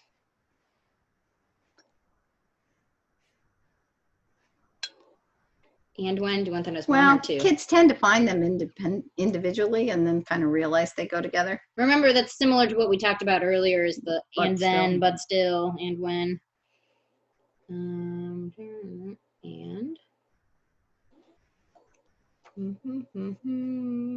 Oh. I think that's it. Did everyone get those? Okay. Now, try to bracket. You might want to do this in another color, Okay. maybe the blue. All the phrases you see. And you can split them up, keep them together if they hold meaning together. If you have, 2 prepositional phrases in a row, but you feel like they stay together, you can do that, or you can split them in 2. I don't care. Yeah, we had some debates over splitting up some of these This is things. actually where we had the This debate. is where we had that debate about, sometimes a phrase feels better to keep it together, even though it's technically 2 phrases. You can do it either way you want. It says, and after dogs. I think she was helping me find some of the conjunctions. I get it. Okay. So I'm going to give you a moment. We are, sorry, Linda, we're marking phrases. We're bracketing off any phrase you see, bracket it off. Whether it is prepositional, participial, gerund, or infinitive phrase. You've now learned all of those. Mhm. Okay, I'm going to start bracketing. And if you notice, you could bracket in spite and of everything, but Maura wants to keep them together because she feels they have And functionally, it created functionally they problems kind of go when we together. split it up. Yeah. But then she didn't feel that way about of the dogs, in spite of their terror of the dogs. And sometimes what I do is I think about how I might read it, Mm-hmm. Oh, yeah. That is a good way to help you. you know. Oh, wait.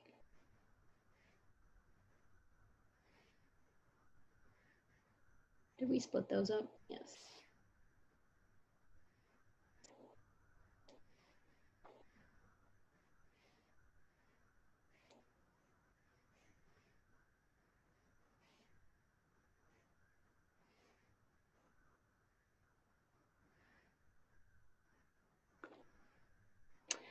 Okay, so the next question is, which phrase that you marked is not a prepositional phrase, and what kind of phrase is it?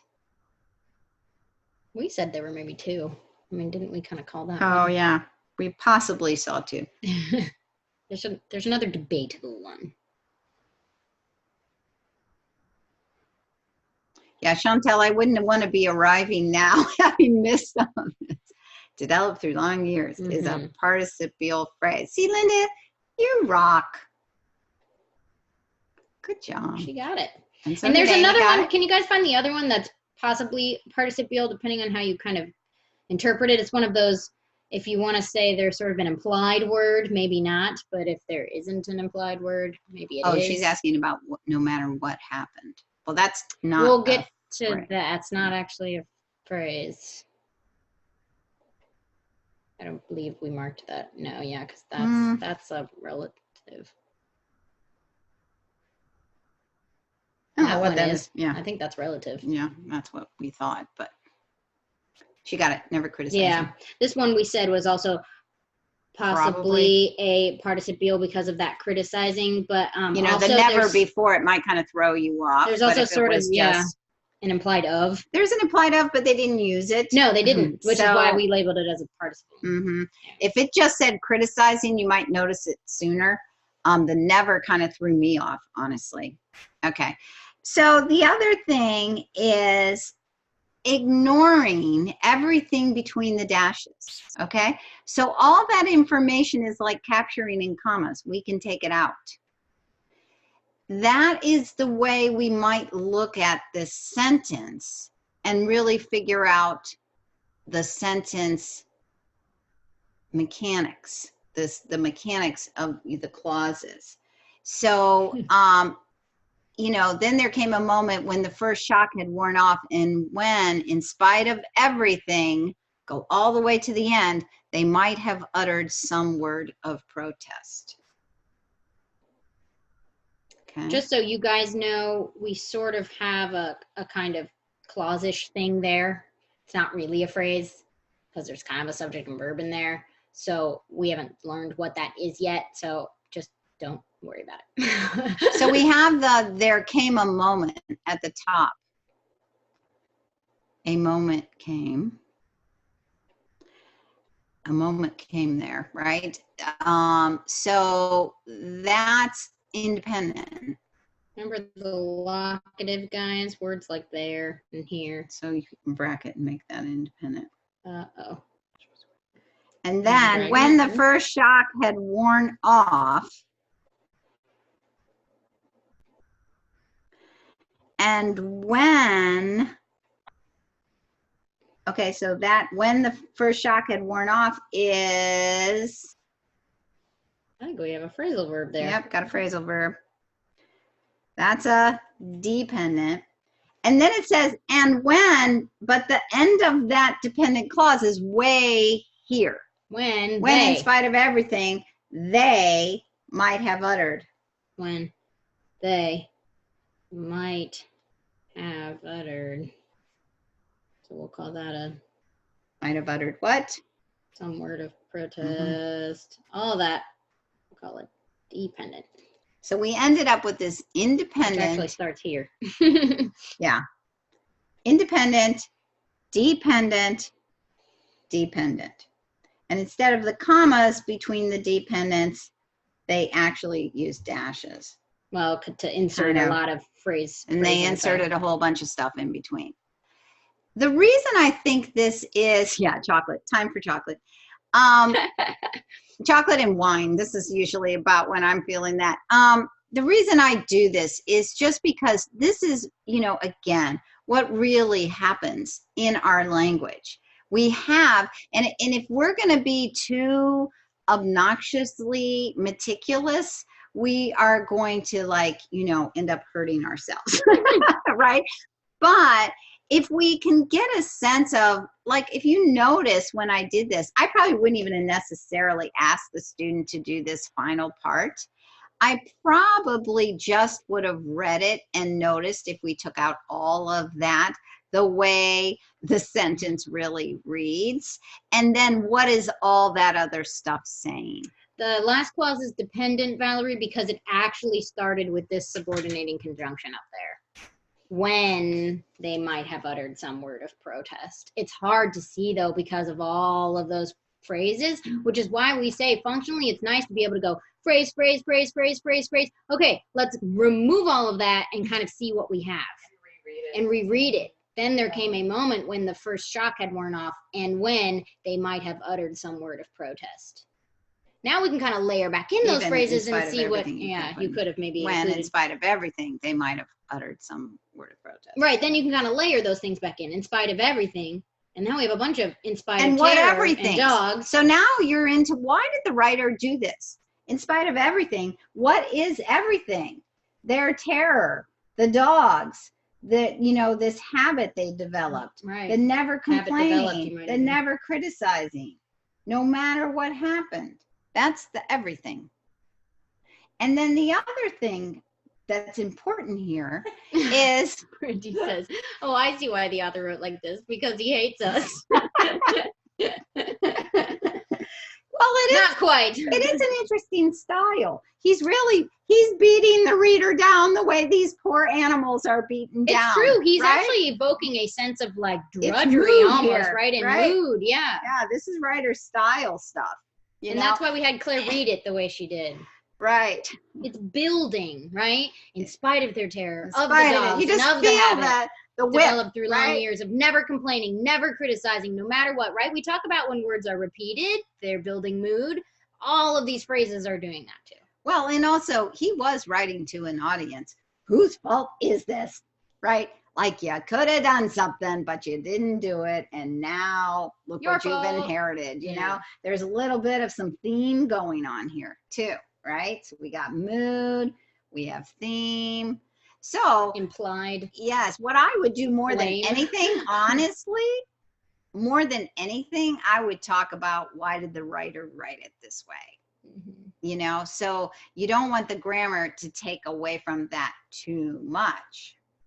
But you had to understand what was going on in the sentence to help your student remove all that stuff in the middle, see what he's really saying, then put this stuff back one at a time, and then really talk about some of this important information that matters. This is a type of clause we haven't learned yet. We're coming to it, so don't worry about that no matter what happened. Right. Ashley had an interesting point, and Claire said she thinks it's beautifully written. Personally, I have to agree with Claire. So she said, her comment was, sorry, Valerie. Valerie said, so would you say this is good writing? I think that the sentence, if written today, would be criticized as lacking clarity, as would sentences by Dickens, etc. Probably wouldn't be published today. Yes, and isn't that sad? Because Dickens and George Orwell and all of those authors are hailed for a reason. I mean, they are writing beautiful things and sentiments, and they are able to build mood through, yes, rather complex grammar, but that's what it builds in us. I mean, our language is very complex, and it's amazing that we can create that kind of complexity even in writing, such that it builds a response in your audience. And I have to say, a lot of programs and English teachers have gotten a little too into the rules and conciseness, concision, whatever word you want to use, and a little away from style and creativity, and not allowing kids to do those kinds of things. If you know the grammar rules, you can do these kinds of things. This sentence isn't actually complex really to understand if you have the linguistic skills to do so. It's complex to analyze grammatically for sure, but I think the meaning is pretty clear by the time you get to the end of that sentence. You know, the other thing is, you know, Marianne Wolf talks about that if we don't keep reading sentences like this, we're going to lose the skill to be able to do it. We're going to lose some of that language and complexity. I think that that's an important thing to know, and something that we sometimes do with kids is we'll do this kind of task, and I'll show you this now.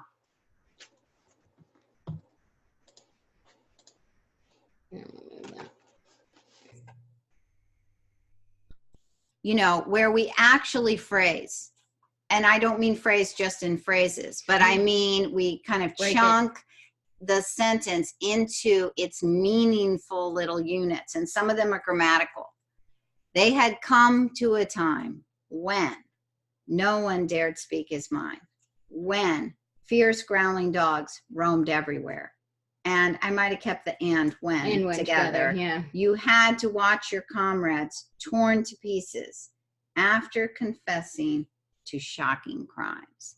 You know, so sometimes I will have kids and I'll help them do it, and we'll kind of pace out all these steps in the sentence so that they begin to see how things like this work. And when we do that, it just makes it easier for them to begin to see what's really being said. And we'll talk about, you know, what's this doing? Well, it's kind of linking to an idea, right? And, you know, and then we'll kind of go on and talk about, you know, in spite of everything, here we are. In spite of everything, this is where you can really help kids see it when you do this kind of task. In spite of everything, in spite of their terror of the dogs. This conversation. And of the habit developed through long years of never complaining, never criticizing, no matter what happened. They might have uttered some word of protest. When you do it this way, you can really see all this stuff in between and handle it in a different way. Mm-hmm. And it's very, very helpful. You can really fold the paper to hide. Yeah. Yeah, you could fold the paper. Well, we Good can't because point. we laminated it. Yeah, we but yes. laminated it. But yes, we could fold the paper and hide that part. So, you know, that's where it just kind of helps. When you get a sense of what you're doing, then you can help your kids get a sense. And they may still say, that sentence.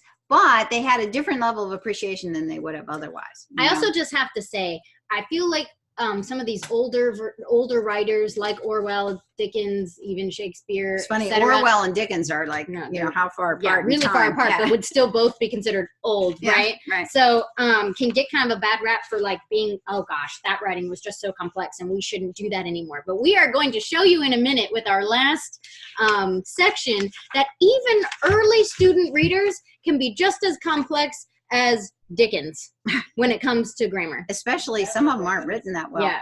And Ain't that the thing? Yeah.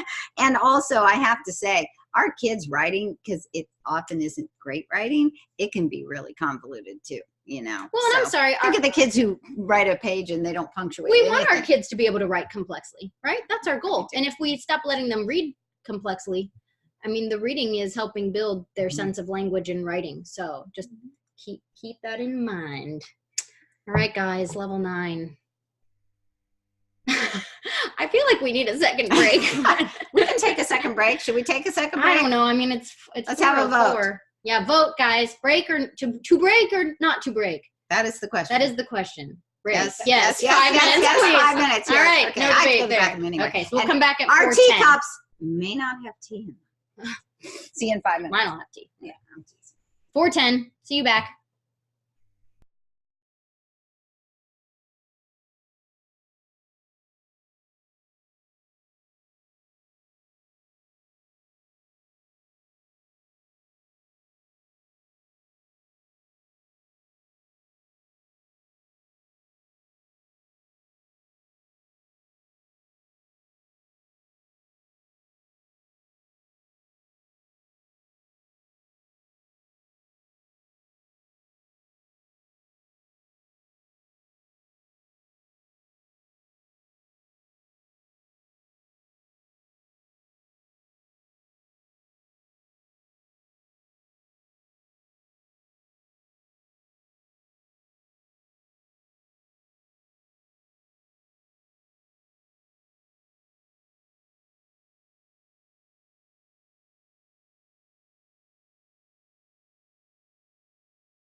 Hello. Chocolate again. We're back.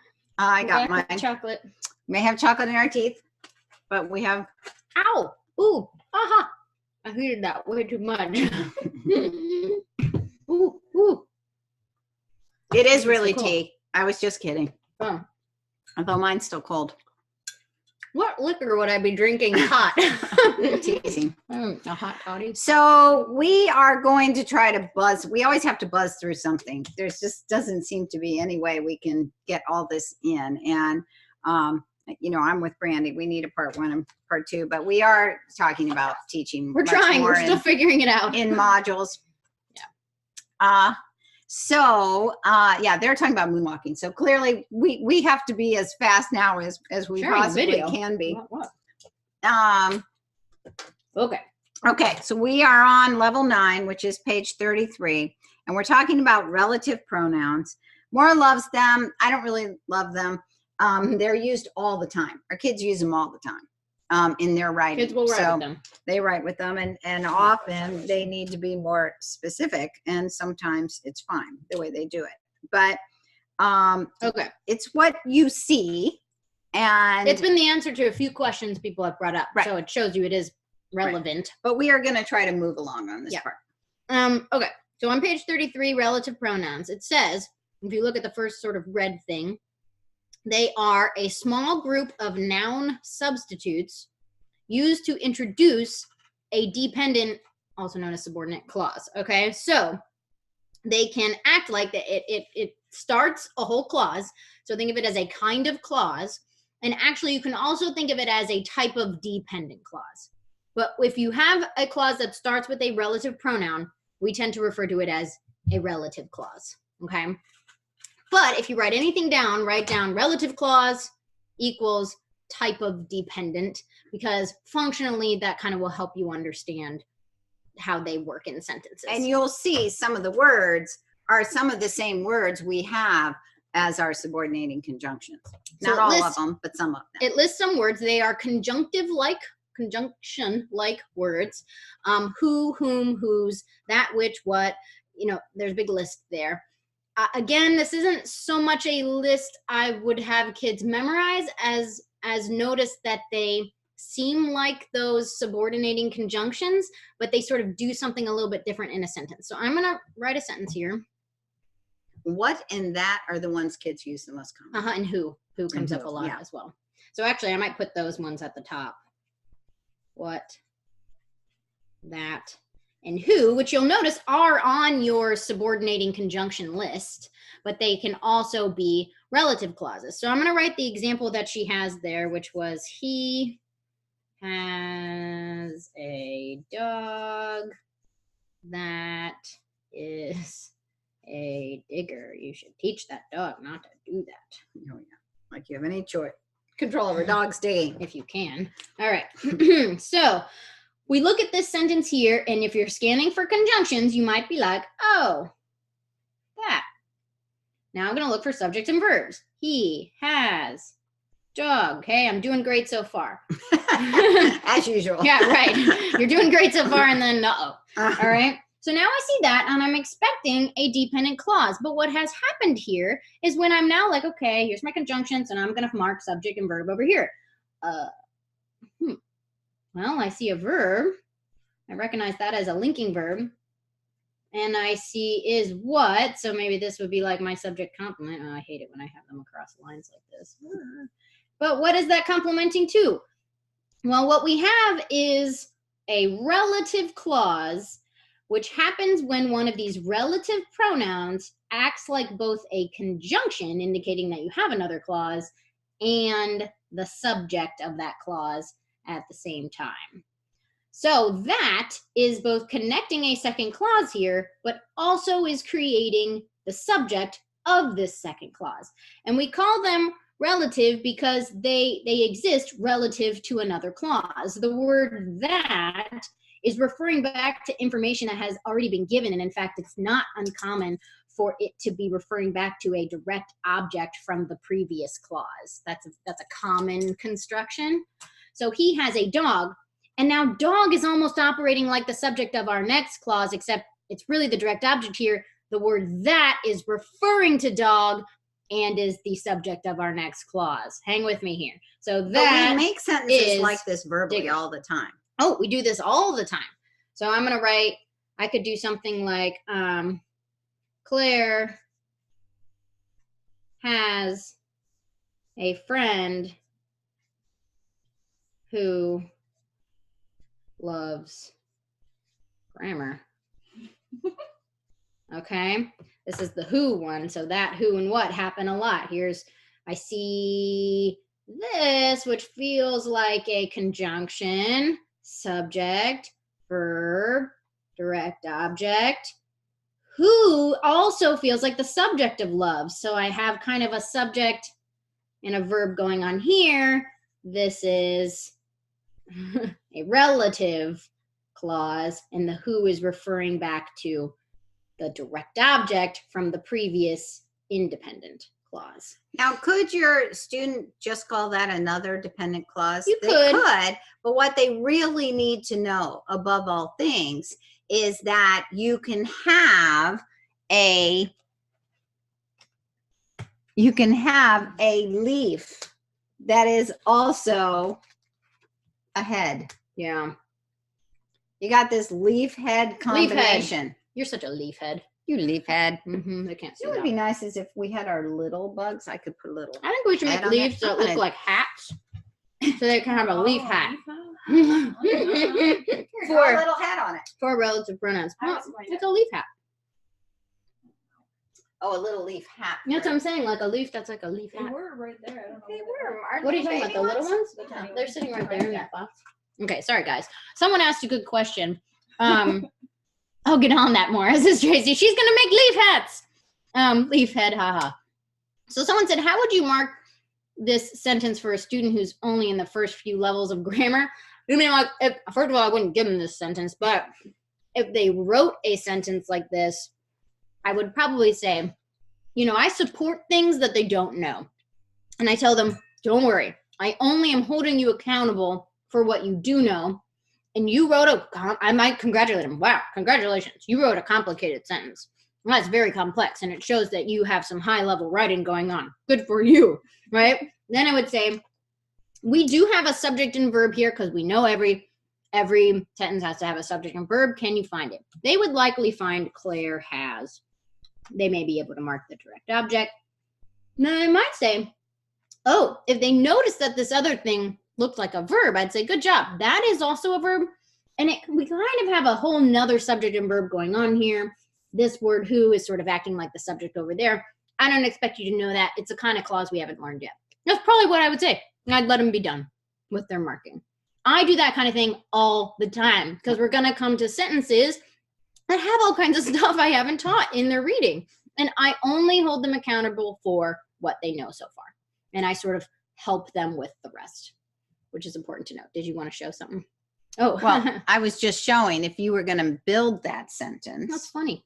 I like you that. would have Claire. You going to do this? Yeah, sure. Oh, I guess I don't have the I right have the right marker. Claire has She has a friend. Claire Thank finally goodness has she a friend. Finally has a friend. Who? Who? Oh, did you tape it What on is there? it? No, I just Oh, set it it looked on like it was top. sitting on there. That's cute. Who? What? Loves? Loves. Loves Grammar. grammar. Probably be nice if we Oh, got this. and here Claire we messed the has whole a thing up. friend who. Loves I grammar. would make that all one line. Yeah, let's make it all. Can we though? It's so Yeah, Yeah, you you have hard room. to fit. Who Loves. loves grammar? All right. It's a little easier to see. We've talked about actually cutting around these That's a little super more. cute, though, and- to have and a little gluing them head. on. On the leaf. Yeah, I don't think we ever tape a really few came up with little- that. Yeah, just you we could just talked tape about a it, we few. just never do it. We're always just, you know. I- class. I like relative clauses. I mean, I like them because I think they're kind of fun to find, but also they're just super common in writing and reading. They're everywhere. Claire had noticed the sentence. In fact, can I pull this back over? Do you care if I'm over your sentence here. Claire I'm had busy said cutting and pasting. the sentence earlier, whatever happens, happens. What the heck, right? She's very profound. She is. We're all like, Claire, stop. Doesn't make any sense what you're saying, okay? So what we have here is a conjunction that is also acting like the subject, because whatever is a thing. It's the who or what this is about, and happens is whatever did. Whatever happens. But this is Are a... you hearing yourself? No. Yes, but that's grammar for you. This is a relative clause that is also acting like... I need a new color because you won't see it. It's also acting like a huge subject to go with this verb. So the thing about relative clauses is they often end up in weird places. They can get sort of inserted between other clauses. Like this is a relative clause that's acting like a subject. The whole clause is being the subject of the second happens. And good Lord, I would never give this kind of sentence to one of my students, but I just want you to see that whatever happens, happens. Would you call that a sentence that's way too complex for you to understand if someone said it to you? And whatever. No, right? And whatever is a form of what? And whatever, right? yes, is, I think it's listed on that list on page 33. Okay. Yeah. Anything that has a what, a who, and if you include a ever with it, that also, if it's combined, it's also a conjunction. What are you doing? I'm showing you how you can cut your little bugs and make leaves. Oh, you cut them out. Cute. See? Oh, and then like tape it on a leaf. Mhm. That would be adorable. Mhm. And then you know it's acting as both a subject She cut- and as a She conjunction. cut them off of their little, so now they're cut out. Yeah, maybe they fit on this a little better. Oh, so cute. I love them. I love the mini head on top of a leaf. Very awesome. Okay, so yes, confusing. However, Yes. this sentence is not actually that confusing of a sentence. In fact, it's awfully short, and people say that kind of thing all the time. So I just want you to notice we can have sentences that are meaningful, that are grammatically extremely complex. Does that mean the sentence should never be written because it was way too complicated? Well, it could be grammatically complicated, but the meaning's clear, right? So just keep that in mind. This often happens as well with relative clauses, where a relative clause will become inserted between your main clause. Like, Maura, who loves grammar. Oh, you're moving into my part. Yeah, I am, just Thank a little bit. you. But I just wanted to show, No, just do it. show this construction It'll because it's just coming. make, just so you know, we're moving into that last phrase. What she's making for you right now is that last type. Maura, who loves grammar, should probably stop talking. All right. She's moving into I'm that. kind of transitioning last into one. our last piece here a little Yes. bit. Why can't I find it? Here it is. I'm transitioning a little bit into a positives. Okay, that's Okay. in a positive phrase. But I'm and not a gonna- lot I'm of not you gonna are really say that yet. familiar with that. So we're looking at this. I see my who. All right. I'm finding a subject. It does feel like I'm talking about Maura. But what did Maura do here? What am I saying about Maura here? Maura what? Should. Should Stop. Probably stop. Stop talking. I What? don't know if I have. Yeah, Stop stop talking is my what. Yes. Mhm. So stop what? Talking. There we have a Which, by the way, a is gerund. a gerund. Yes. Which I always misspell. Oh, awesome. So I'm combining some elements for you here. I didn't even intend to do that. What happens with who loves grammar? This is a conjunction that is also the subject of loves. So I have this inserted relative clause, which is a kind of dependent clause. But my main clause is Maura should probably stop talking. It got inserted in between. Again, this is actually not uncommon. Our students will write stuff like this. We'll read stuff like this all the time. Inserted clauses happen all over the place, but it seems right now like we're showing you something that you'd never come across, but it really isn't that uncommon. the reason we're sort of moving into the appositive territory a little bit is that we have this rule about sort of these clause phrase-esque things that go between commas when it is information that can kind of grammatically be lifted out, which with relative clauses, if it's inserted, can happen. Because I could just say Morris should probably stop talking. I don't need the who loves grammar. That was a clause that was adding information here. And it was relative to previously stated information. The who is referring to Maura. Okay, I'm gonna let Rita sort of move in from there, transition from there. What I was going to say, I was just to orient you, is just back to this. So an appositive uses these same kinds of conjunctions. Somewhere we have our appositive page. No, yeah, I don't think we were building that whole phrase page with them. It's just the verbal page. Here, no, I was thinking in our grammar bugs. I think we have a page of it. Stimuli going on back here. But don't get rid of my little bug. There you go. That the appositive is exactly that sentence type that Morris showed you. If you turn to page... Oh, I didn't show I know, them we're our going to go crappy back. sentence. We'll go back. If you turn to page 35, there are nouns, noun phrases or clauses. You can put your sentence back down for me. That are placed next to another noun, and they're used to explain or identify that noun. Previously stated. Okay? Noun. All right. They add information. They're captured in commas. I keep showing kids the same kind of general bits that they can know about sentences. That this bit that's captured in commas, it can be removed. And if we have our subject and verb, we still have a sentence. Maura should probably stop talking.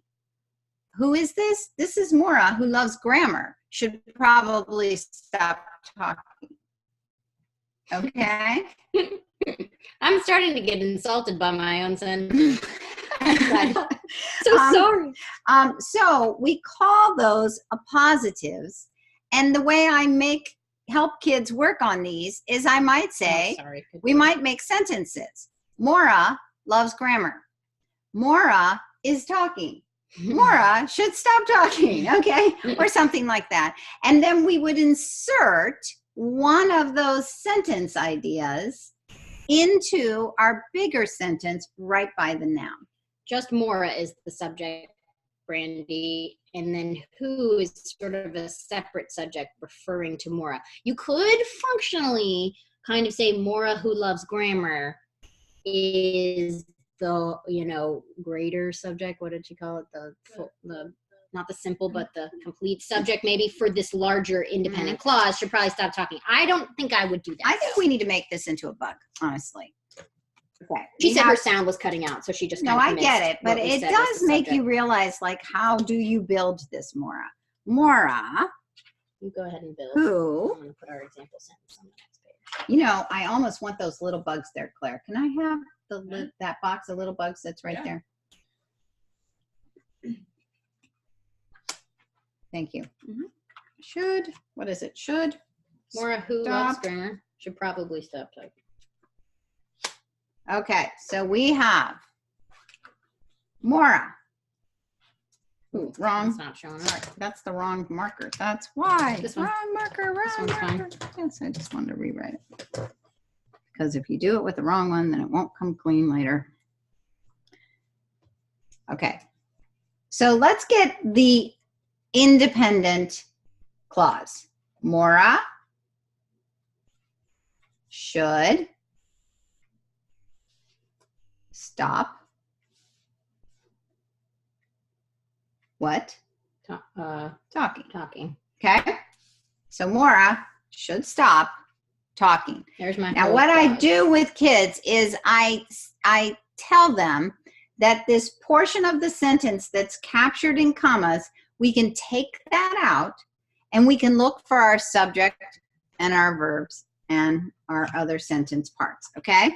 So we have our main independent clause is Maura should stop talking.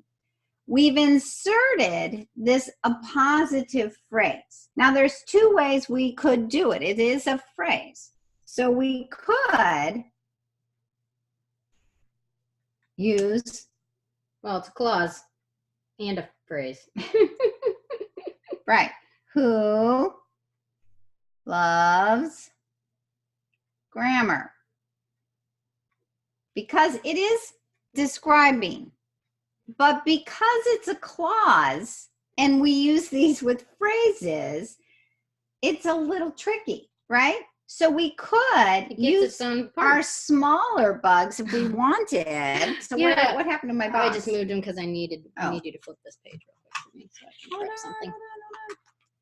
Who loves, I just crossed my L. Tubs. Sorry. Was.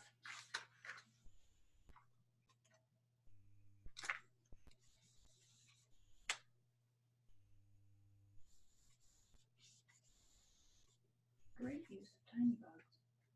I know, it is a great use of the tiny bugs. The we who hadn't is actually part of the leaf. thought of Loves this grammar. before. Okay. Well, I have kind of toyed with it in the back of my We've mind been of putting thinking a about what little to bug do. on the leaf. Mm-hmm. And then I just realized that, the time had come. The hour was here. The hour is nigh. The hour is nigh. Or now. I'm going to rewrite loves because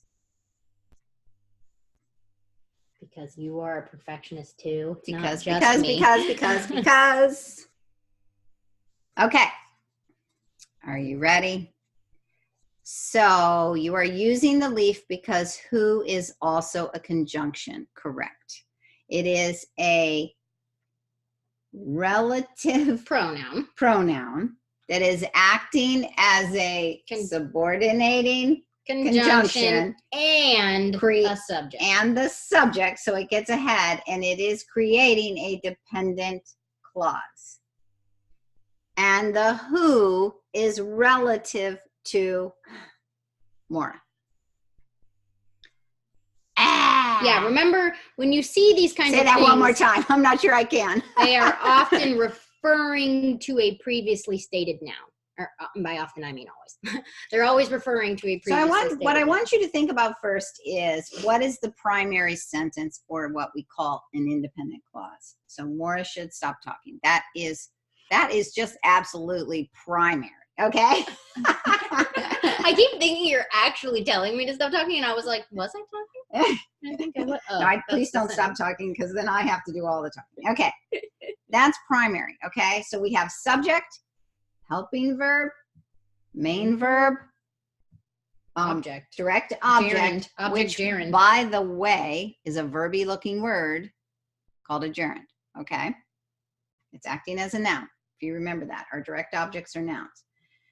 Okay, so then we know about these dependent clauses that are half a thought. Who loves grammar?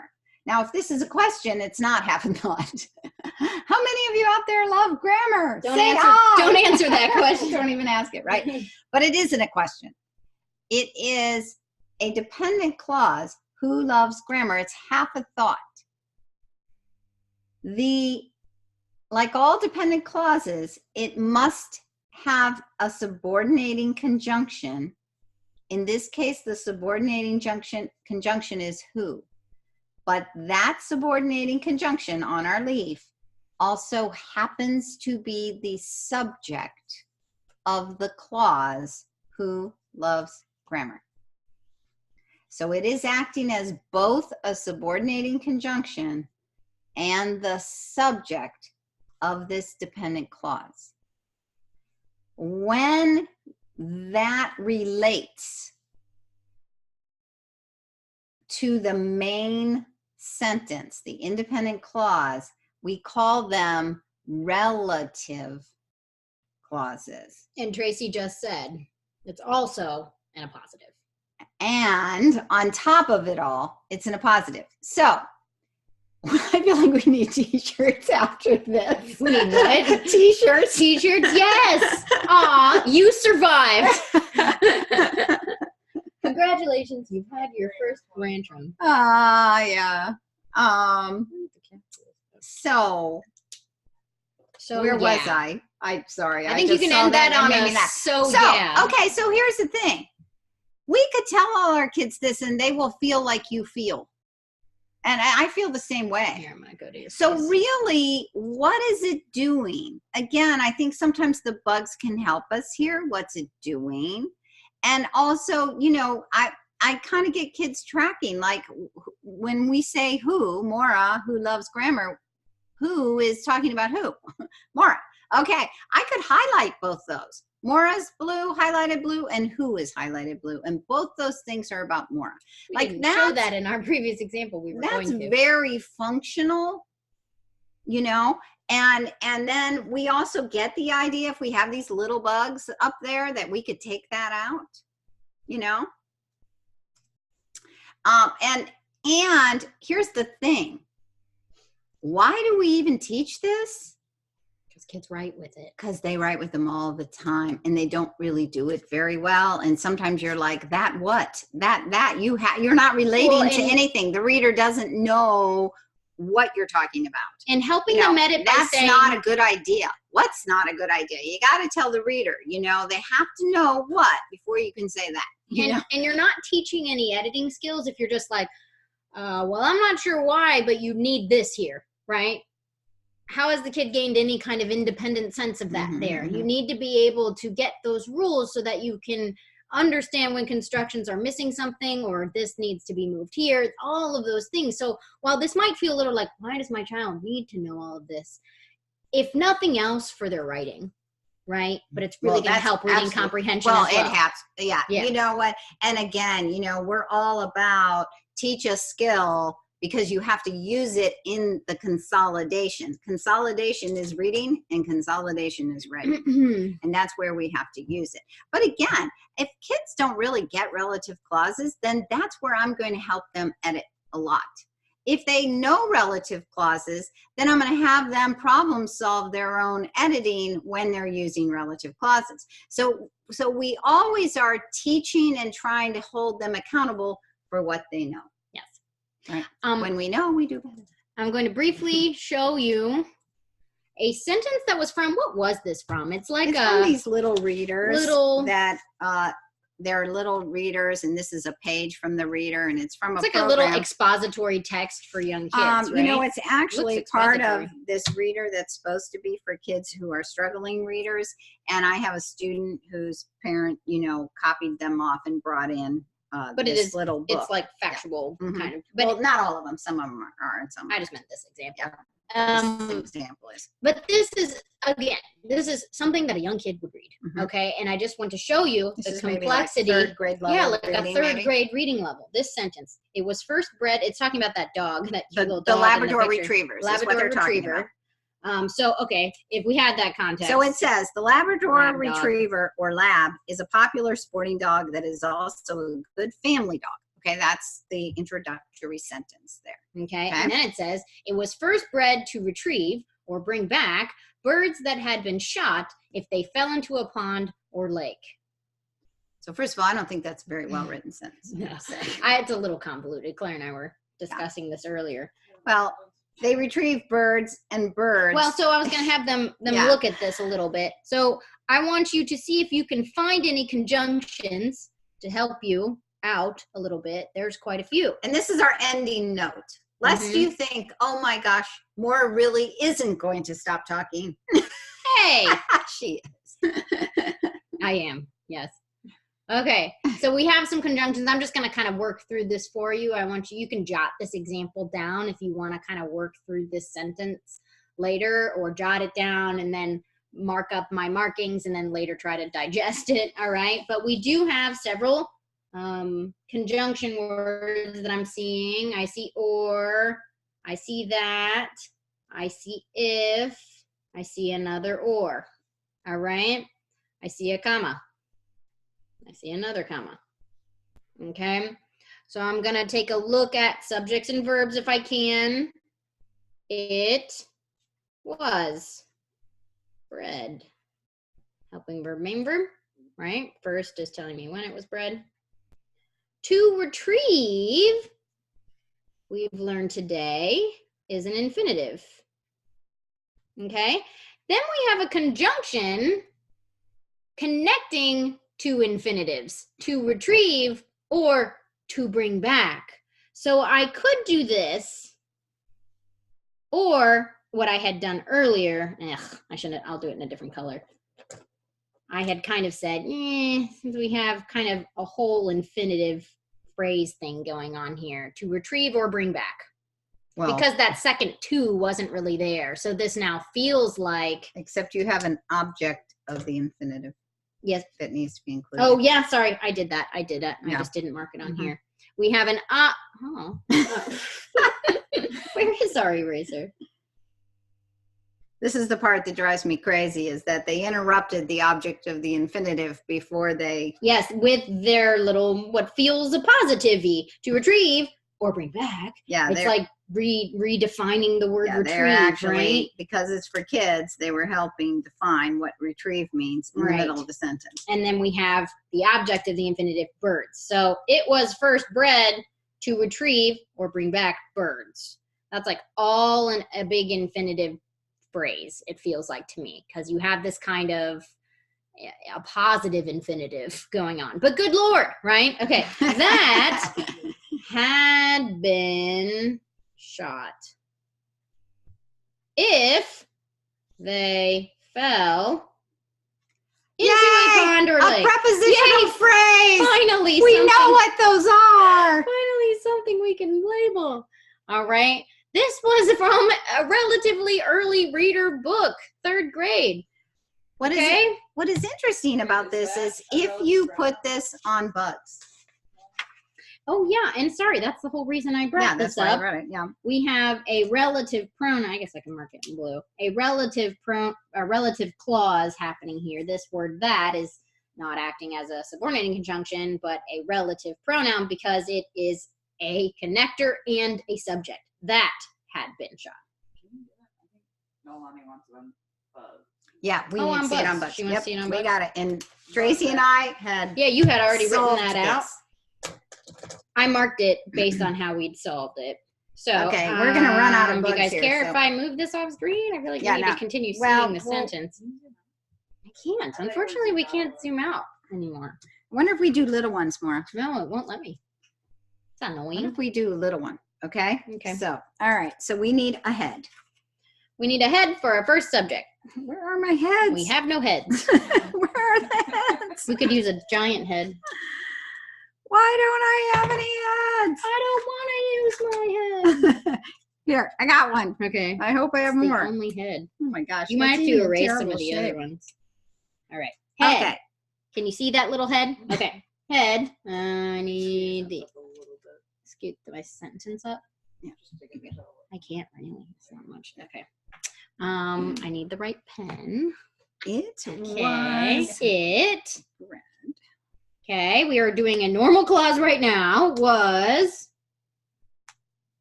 Wow. Okay. Now we do not have tiny wings.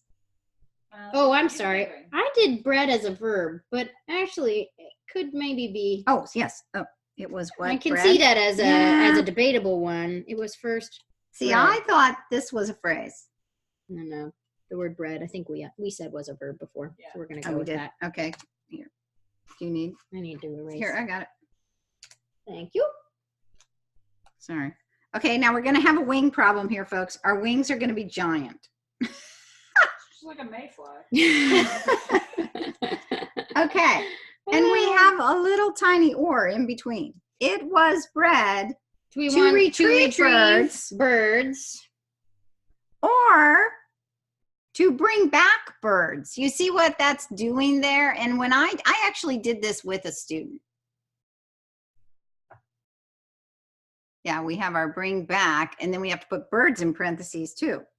And it really shows you how much Well, is actually, implied. birds is after. Well, I mean, yes, that one but it- actually was more the parenthetical well, one. they It both did are come because after they this get one. so removed from it. Yeah. Okay, so now we have that. Eat. Eat. Aw. I don't know. It had a comma between it. I mean, I just think that all was Well, removed whatever. from Wherever birds. you wanna put birds. Honestly, Okay. All right. That. That. Okay, so these two are ors. It was bred to retrieve or to bring back. Okay? Oh, good. That. That got all Okay? messed up. Sorry, guys. I know. Had been shot. Are you ready? Yep. Had been. been. Who's a shot. long bug? It is long. He's a long one. Okay, take it back. There are times you really need these little ones. We don't have any little, it's funny, but we have no little other leaves parts. Yes, because we never used them for grammar before. We never imagined. So now we have a giant if. Consider though, kids especially who struggle with handwriting would have a hard time writing on these small ones. So you may need to kind of do that for them. Okay, if. Okay, hold on. It was bred. We need to move. We need space. I know. Should I just move this now? People have seen it for long enough. Probably. Okay. It was bred to retrieve birds, to bring back birds that had been shot. If they fell. They fell into a pond. Into a pond. Or lake, it says. Oh. Or lake. Okay. Well, the if is kind of. Yeah, if should go there, out right? of this one. Oh, I should flip it. If they fell. Look at this guy. Sort of smoking a giant. Now, you know what? I will tell you. When I work with kids and we make a sentence like this, they feel pretty proud of themselves. And they don't do it all alone. We do it together. And you know what? I'll be honest with you. I messed with this a little bit. And then I told my student, yeah, you know what? I have a whole bunch of questions about this and I'm going to go ask Tracy. So rule 1, find a Tracy. Rule 2, join the rooted community and ask some questions there. Yes. And don't be afraid I tend to follow the grammar questions. So. Don't be afraid too to take pictures. Like, this is what we made. This is what it looked like. What do you think? And I was getting a little better with my relative pronouns. Relative clauses. And that create relative clauses. And so I did a little better job with it. This one I really had to work on a little bit because of the way they split up in that sentence, to retrieve or bring back birds. And you know what? Kids' texts do that all the time. They insert definitions of words in the middle of sentences for vocabulary development, but they don't always do it in a way that really helps the kids comprehend the sentence. Right.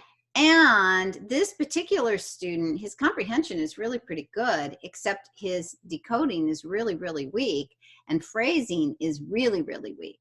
So after we did this, he had much more of a sense of how he would read this and phrase appropriately, which you need to do to comprehend. And our construction would be independent, dependent, dependent. If you want to separate how you labeled the relative, independent, relative, dependent, which is a kind of dependent.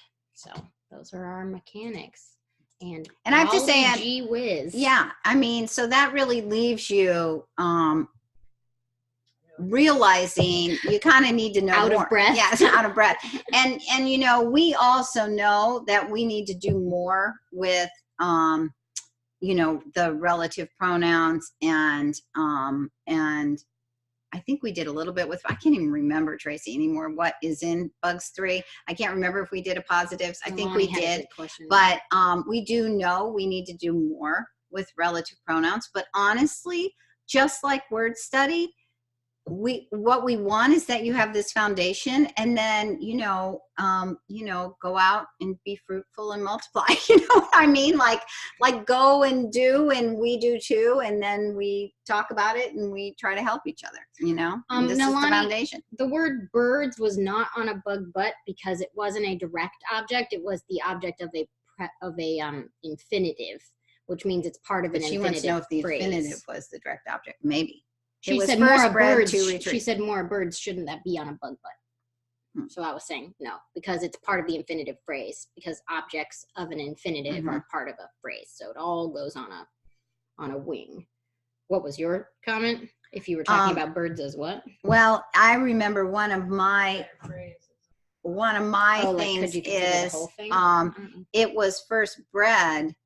I wanted it to have a direct object, and so I was like wanting my infinitive to be the direct object, not a phrase. But then when I saw birds, I realized there's an object of the infinitive. Yeah, and it was bred to retrieve or bring back. Yeah, there isn't really a what, it's kind of a why, right? And because it's a why, it was bred why. For a purpose. Then you have much more of the describing word of phrase. Right. And then you have the birds being object. Is this simple? No. Are kids expected to read stuff of this linguistic complexity? Yes. So again, that kind of harkens back to, well, shouldn't we just simplify everything and not call that, bad writing? Not really. It's all over the place. Our language is complex, and I frankly love that we have a language that can get, that's part of what's cool about human languages. Well, we can get so complex. Kids writing would be, they are dogs that are bred, that are, have, that get birds, that have been shot, that fall to the ground. Kids get too complex, right? And you're like, then it isn't clear. Yeah, yes. And it's not clear. So we have to know the rules to get the clarity, right? But that doesn't mean you have to not be complex. So it's sort of like, it's one of those, clarity doesn't necessarily mean not complex. But you have to know the rules in order to understand how to achieve the clarity within the complexity. I am going to stop talking. I really think she should. I would say it's time for questions. Okay. We're looking at the question. Answer that. The first two you are good with. We're good. Question from class 2, helping verb, go with an action. Do you feel like we definitely answered that? Look at our next statement. Never mind. Oh, never mind. Yay! We like it when they can go like that. Okay. Okay, cool. Is this the same? Regarding graphics showing nouns, pronouns, verbs, shouldn't the arrows to proper and common be more clearly coming just from the noun and not from the pronoun? Good point. What? Shouldn't the arrows to proper and common? Remember, we had noun, and then we had to post it off to the side. And then the arrows came down, and it looked like the arrows came from the pronoun, not just the noun. Yes. Any updates you feel you need to make to our sheets? And, we're constantly trying to kind of, change things that we realize, that's not as clear as it could have been. Tracy, do you think that maybe you could, put that on a Post-it note somewhere, and we could maybe try to alter that a little in the future? That's probably a good point. We needed arrows too. We had several things we wanted to edit on those sheets. That sheet actually, yeah. We will be changing them in the future at some point when we have gads of time. Gabs? Yeah, any day. Scads. Any day, yes. We'll have time. Okay. How do you mark interjections in the sentence? What do you write above them to avoid confusion with other things like IO? Yeah, the marking for an interjection. Sometimes I put a little. Sometimes I do the little, kind of kablammy. Yeah. Little I do that a lot. Around it. Yeah. Or we might kind of interjection, put a little exclamation point or something. I don't know. A lot of times I'll do the little, what's that called? Kablammy. Yeah. I don't know what it's called. I call it a kablammy. Yeah, I often do. Explodey. Is there a reason for waiting until level 8 to talk about subject verb phrase? You mean the noun phrase and the verb phrase? Mm-hmm. Yeah, because we prefer for kids to get really solid in looking for subject verb. And it gets kind of convoluted if you sort of immediately try to be referring to it as a phrase and introducing this idea of phrase. And actually, they really need to be able to be like subject, verb. I need to find those kernel pieces. And it's kind of too much if you try to make it all about phrases from the very start. They need that foundation first of subject verb before. Now you could probably. It's more functional. It is more functional. And you could probably introduce it a little sooner than maybe level 8, but I would spend a lot of time with all the sentence types and just subject verb before you're talking about noun phrase and verb phrase. What's nice is by the time you introduce it in level 8, if you've done everything that we showed you up to that point, it's like a quickie lesson. Yeah, it's like kind of real review, easy. right? Yeah. Right. And by then, hopefully they really have it in their head. Oh, I know what a subject is. I know what a verb is. That's what you actually want. Right. Rather than it still being wishy-washy when you're trying to do that is not so successful. If you could pick one reference book to have on hand, what would it be? Good question for you. You like the Michael J. Thompson You know, I like his, Syntax Handbook? I like I showed some in week 1. I Mhm. like Michael Clay Thompson. Oh, you did. So if you go back and books. watch the beginning of week 1, she Right. showed a bunch. I like that book just because even though it's kind of all about, what I like to do is get the teacher workbook. And then I like to work through some of the sentences myself, so I learn a little bit. And then the same thing happens, though, is that then I pull something from text, and it's way more complicated than all Like those he, sentences. That's so interesting. Also, he really kind of keeps trying to make you work through parts of speech first, and you have to keep telling yourself to ignore that and go to sentence parts and clauses and phrases. Like, just kind of keep working on those and keep ignoring the parts of speech stuff. Because all his answers about that just kind of keep pulling you back where you don't want to be, in my opinion. Okay. However, I like his workbooks. I felt like it taught me something. But we I also really really like- think. Sorry, keep going. Go ahead. I was going to say the Syntax Handbook is a great like reference for what things are rules called. and what things are called, and when you're kind of getting Mm-hmm. lost in some of the terminology and stuff. That's called the Syntax Handbook. Mhm. I don't remember the authors. When I'm really Mhm. confused, sometimes I email Merriam-Webster and they email me back. That's something I've done a couple times, and it's been great. I've done that for both word study and for grammar questions. When we read Corey mechanics. Stamper's book, Word by Word, is that what Yeah. it was called? She was basically like, yeah, you can email lexicographers who work for it dictionaries. is our job to sit here right? and answer and they emails. puzzle these Yeah. things out. Yeah, Yeah. it's kind of fun. It's cool It's to get amazing. an email back. Yeah, it is. It can take a couple weeks, but you will get it. And then the other thing is, quite honestly, I know this sounds biased, but I like our bugs 1, 2, and 3. I mean, we do try to have some practice sentences, and we try to show them in ways that They are help references. kids understand, and they show it on bugs, so it gives you an opportunity to see, this is how I would build it, and this is what it's doing. Well, and all Does those it cover pages we kept everything showing yet? you. It doesn't cover everything yet, No. because that's just taking time to get these supplemental resources up for you. But we are working toward that, and I think they have some good sentences too. So of course, do I like those? Yes, I do. And they're, I don't know, they're a little more fun, so. Well, and all those reference pages we showed you were exactly that. They're nice references that sort of sum things up and show it very clearly, which is why you kept going, ooh, where is that page? Those are all part of our grammar curriculum, and why we kind of created those kinds of things, so that there's an easy place for you to sort of look up answers. It's hard. Really quick. It's Yeah, Claire, are really you gonna hard type to them? find Michael parts Clay of Thompson. books or programs that aren't just super You can put heavy in on parentheses, parts of speech. Grammar Town, Grammar Island, And honestly, every one you pick up is going to do that. the Syntax Handbook. Even when you go to the dictionary, what's it going to tell you? Part of speech. That's what it tells you, Grammar, Big Bug Grammar. And that's the part that I think is difficult, is to really, find these resources that will help you be functional. So that's what I mean when I say, if you do Michael Clay Thompson's books, ignore line 1. Just ignore, like, tell yourself, I'm not even going to look. I'm going to white it out. Like, I'm not even going to look, because it can just really pull you in a way you don't really, I don't think you really want to go with your kids. But Nalani gave a suggestion that maybe our instructional plan should have a legend for all of the markings.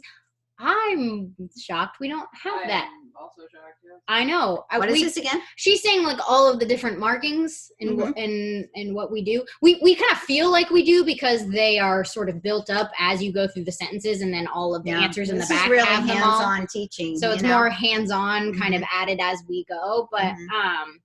But the legend is a nice suggestion. Yeah, I'm it is. surprised. I will say, anyone who knows anything about, any kind of graphic design and on computers will appreciate that Tracy spent hours and hours and hours moving all those little lines around and arrows and all of that. And, I think it's just one of those things that if you look at how we Tedious. build each section, you learn the marking. So you learn how we mark direct object when you're in the section that's working on direct object. So really the pieces are there. It just means you have to look at those answer sheets in order and kind of build it. But you are right. I'll have to see the examples Andrea is Yeah, we referring done? to in her question. Oh. Would the phrases discussed in level 8 be initially marked as object/subject complements when teaching the earlier levels? Okay, so if you have a sentence with a lot of phrases, would you mark them as, okay, I know what you're asking. If you haven't taught phrases yet, I bracket them off for students. I don't start labeling them as things that they're not. So you would say, here's a big sentence. I expect you to be able to mark subject, verb, direct object, subject complement if you have a linking verb. These two things are what we call phrases. I'm going to bracket them off for you. That means you don't have to worry about them. That's how we handle that kind of situation. We don't just say, just label that as an object or something like that. Mm-hmm. Later on, once you've built phrases and you can start to have these conversations like, oh, this is a phrase that's sort of also working like a direct object, so we can kind of mark it as a phrase and show that it's kind of functionally the direct object of the sentence too. That's when I do that kind of thing. But early on, you just support that piece. Well, and I think you might be referring to, I had said that I teach what all the 3 phrases are, and then I start to teach one at a time. So yes, I may have said we have these things called infinitives, Sure, and we have these things called gerunds, but we haven't learned them yet. If an infinitive happens to be there, I probably will just, like Maura said, say it's a phrase, even though I've talked about an infinitive before. Now, sometimes kids will go, oh yeah, you told me about that. What's that called? I mean, no, it was called an infinitive, and we're going to learn more about infinitives later, and so it just depends kind of how curious they are and how much they want to try to pull things in together. But I introduce the big picture. These are all verbals. They all have these different jobs, and then we take them one at a time. And if one of them shows up, I don't worry about it. We want you to know that we don't really believe in avoiding sentences that have more than you know, because you don't know those things. Just support what they don't yet know.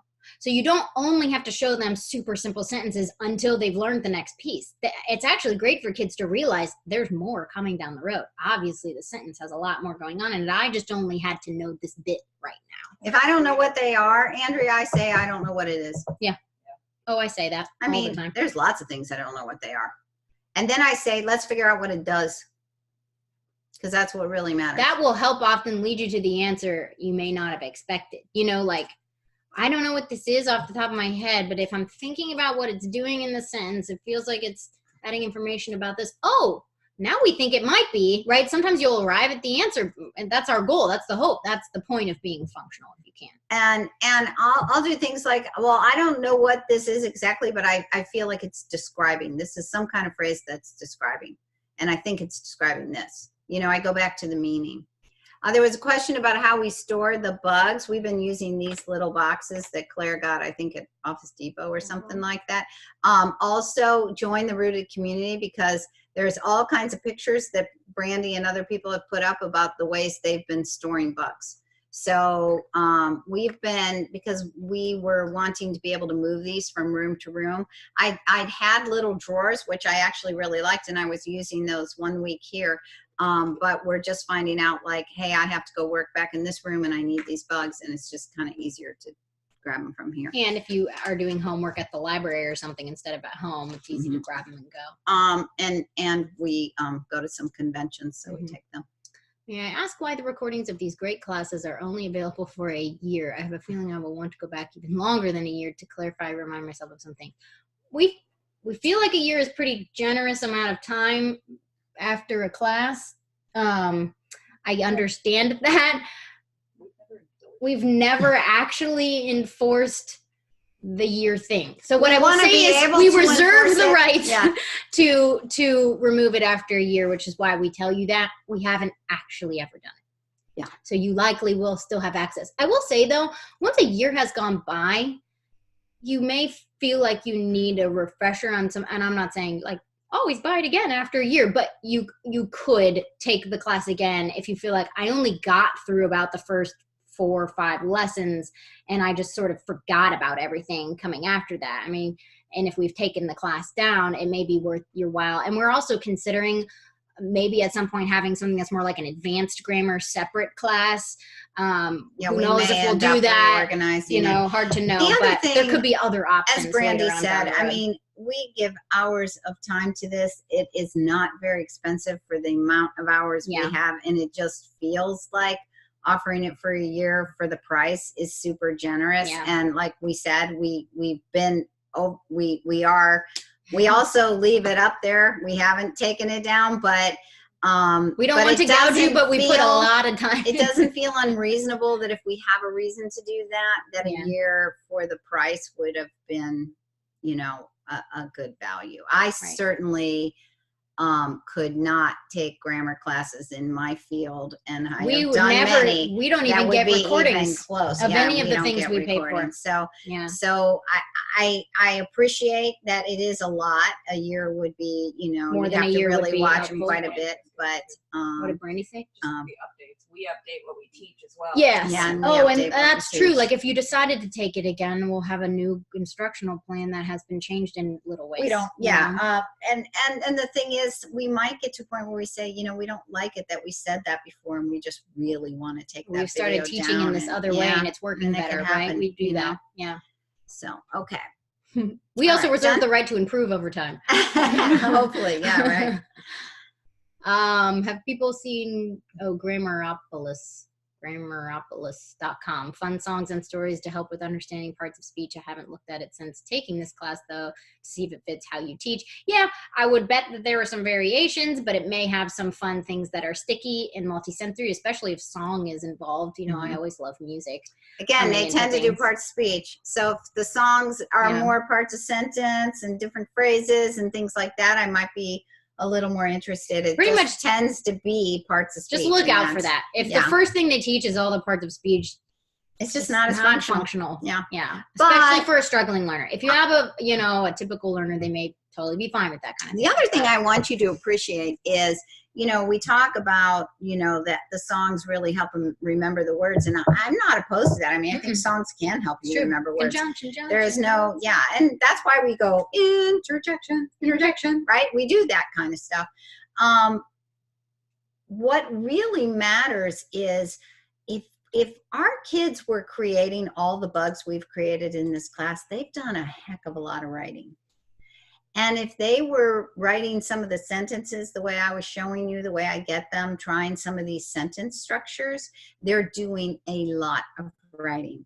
And lots of research coming out. We were just hearing it again at ASHA, how much having kids practice structures improves their writing. And we start seeing these higher level structures in their writing when we do that kind of work.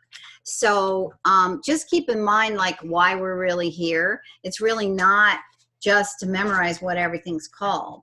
It's really for comprehension and writing. That's why we're here, and independent editing skills. So those are just all things to remember. So to the degree that songs help get you there, great.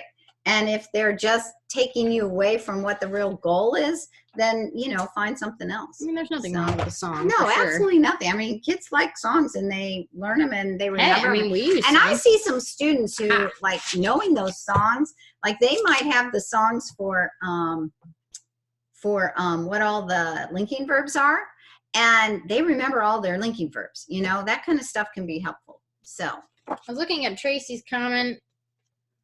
Okay, so people were wondering about why we had the lines the way we do on the parts of speech page, maybe.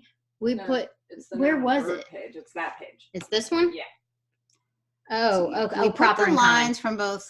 Okay, so she says we put the lines from both noun Oh, and pronoun yeah. to proper nouns because of pronouns that are capitalized when referring to God or Jesus, like Sometimes- he, him. Yeah, sometimes they'll do it, Mm-hmm. right? It will be capitalized. What, like the Holy Spirit? I can be capitalized. Is the Holy Spirit No, I'm capitalized saying as even an if it? it's not spiritual, sometimes it'll be something else. I forgot that, Yeah, Tracy, I that is we capitalized. did have that debate.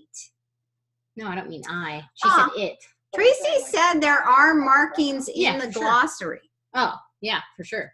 Claire's saying just the word I is a proper pronoun. Right, I just said that Yeah. too. Oh, you did. Sorry. Yeah. So there was a reason behind that. yeah, but I forgot that, Tracy. Great. I'm so glad you were. Tracy here to says there are remember that. markings in the glossary. So we do know there are all the markings in the glossary, but she was talking about like a legend. I don't know that we have it set up as a legend anymore. Here it is. She's right. Where the term is defined. She's but right. markings Where the also term Oh, is okay. defined. So it's kind of like a legend. It's done within the glossary. Isn't Tracy awesome? I mean, here she already did Well, it. And it's funny, we don't always realize what all is here because I'm not going to the glossary. Well, Yeah. she does so much of that, Right. you know, on her time when she's putting this stuff together for us. She'll put together these So big what glossaries. page are you on? So go to page 48. Of your instructional plan. And you'll see that when we're talking about various parts of speech, adjectives get arrows, adverbs get arrows, appositives are phrases that get arrows back to who they're The referring one thing we to. might have left out was the over bracket for indirect objects because I was kind of doing that and I don't know if that was something that we sort of officially had put in here. I don't even see indirect object. I just remember you both saying, oh yeah, I forgot you were doing that. And some of them were just labeled IO. We don't even have I indirect don't even think it's object. in the glossary. So that's Maybe probably it's the direct one, object. Maybe it's the one under direct piece that's object. missing. You see Linda's comment? Linda said, I think in addition to the markings, the legend is which bug part for what part of the sentence that would be helpful. Yeah, like the marking, but also the bug that goes with it. Mhm. I feel like grammar bug sort of achieves that, Well, she's saying, Might be nice to but have it could be names. part of the instructional plan if we're sort of continuing to Right. kind of combine these two materials together as we do. So, so on page 50, if you look under object, oh, there we it have the is. marking for the direct object. For indirect object, at the time, we were just marking it IO. We weren't drawing anything. You could do that over bracket that Maura showed you. Mhm. And you could just write that in there so you'll remember it. Page 50. It isn't, it's the one kind of missing marking, I would say. Yeah. Other than that, though, we do sort of have a legend. So yeah, and Linda, I know there's been some discussion on rooted community. I'm not going to kind of go into it here because I actually want to problem solve this whole thing about the indirect object and the bugs. But yeah, I mean, I once in a while I'm thinking, Oh, you were talking what about that bug last night. part? What bug part do I want to put this on? And you know, you saw us debate this here. What was it we were debating about bug parts? Well, we About sort of have the come up with the- appositive. Should the appositive be on a wing, or should an appositive, because it's a clause, have its own little section? You What know, I don't think you said, though, is that appositives can be phrases. They can be a whole clause, but it can also not have a subject and verb. Like Maura, the teacher, ate her lunch, Yeah, right? that's true. So then it would go, to me, it's like make it a clause if it is, put it on a wing if it's a phrase. Mhm, So be mhm. aware that the positive type of information can sort of act either way, depending on what's part of it. Yes, sorry. I just Yeah. wanted to say that because I'm not sure we were clear about that a minute ago. Oh, so yeah, Linda said she created a page on the rooted community, and you can see how I did it, this independent or indirect object. I think it's cute with the alien bug biting the direct object butt. And she said, I'll add it today. Okay, cool. Who was that? Linda. Linda. Thanks, Linda. Yeah, Linda's been problem solving these, how to get an indirect object on our bugs. Well, and it's we a legitimate were discussing that question, last you know? night. Yeah, to me, it's because it is indirect information. It doesn't feel like it should be on one of the kernel bug pieces. It's more sort of supplemental, but it also does, I can see, feel kind of like an important piece. So yeah, we'll think on it. Yeah, We don't well, have I all want to the see what answers. you did, Linda. I think it'll Yeah. be fun to see. Yeah, really fun to see. Well, everybody, you rock. Look, 5, our old 13. faithfuls are with us to the end. We still have 14 people. I mean, Oh, we only, do? Oh, only yeah. a couple. Oh, yeah. I Left always out. forget that it's not just the names I see, that I don't see all the names. Mhm, Okay, mhm. yes. Yeah, so, I mean, you guys are amazing. You really are. And, grammar's fun when you're in the midst. It's kind of like word study. If you feel like you need to know everything, you'll never do it, and it's really no fun because you just feel like, you're dumb all the time or whatever, right? Grammar's kind of the same way. If you feel like you have to be perfect at it, it's no fun. If you just jump in and think, hey, I know a little bit more than I knew before, and we're figuring it out, Valerie, we're kindred spirits because I Yeah. could spend all day on grammar. And for you sure, know, but David think thinks about I'm it, crazy. how we all have become these weird kind of word study nerds and more grammar nerds. I mean, I'm like spelling nerds. I hated all that stuff when I was a kid, you know? And you know, if we can it's instill a little fascinating. bit of this into our students, that's sort of the Right. goal. The more passionate we get, the more likely we are to help stir that up in our students. It's So. true. I don't think I would have been passionate about language arts at all had you not been like, it's just the greatest for all of my homeschool. The best compliment I received as a teacher, like a tutor, was that my student no longer absolutely hates writing.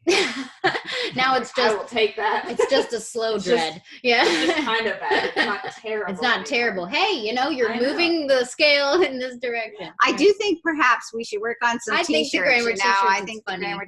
I think they Yeah. should have some kind of weird bug on them or something. But I do like the Grantrum idea too. Yeah. I don't know. We need some designers out there. Yeah. And don't say Tracy because she's really No, she's a busy, busy writing one. books right Yeah. now Yeah. for Pinwheels. So Yeah. yeah. Tracy has work to do. She can't stand it when anyone We've else booked her does. time. Right? Yeah, she's booked. You can't have her. Yeah, so we would love it if you guys have some ideas. I think that'd be cool to do a t-shirt. We'd love it. Thank you, Michelle. It's very kind. You guys are kind. We do Yes. talk too much. We know. Yes. Yeah, put a big, long, crazy sentence on a shirt. Yeah. That's Yeah. the truth. All right. Put that on. Oh, and thanks, Tara. That's nice to hear. Okay. come All to New right. Zealand? Sure. Who's paying? I think we know. I will come. Oh, dang it. Pro bono. Okay, we're getting there. Get more people in Yeah. our grammar class, and We then we are. can go to New Zealand, right? All right, everybody. You have a great winter that Yes. never doesn't Or feel summer like winter. for some of you. Or summer. Summer for Yes, some of summer you. for some of you. Alrighty.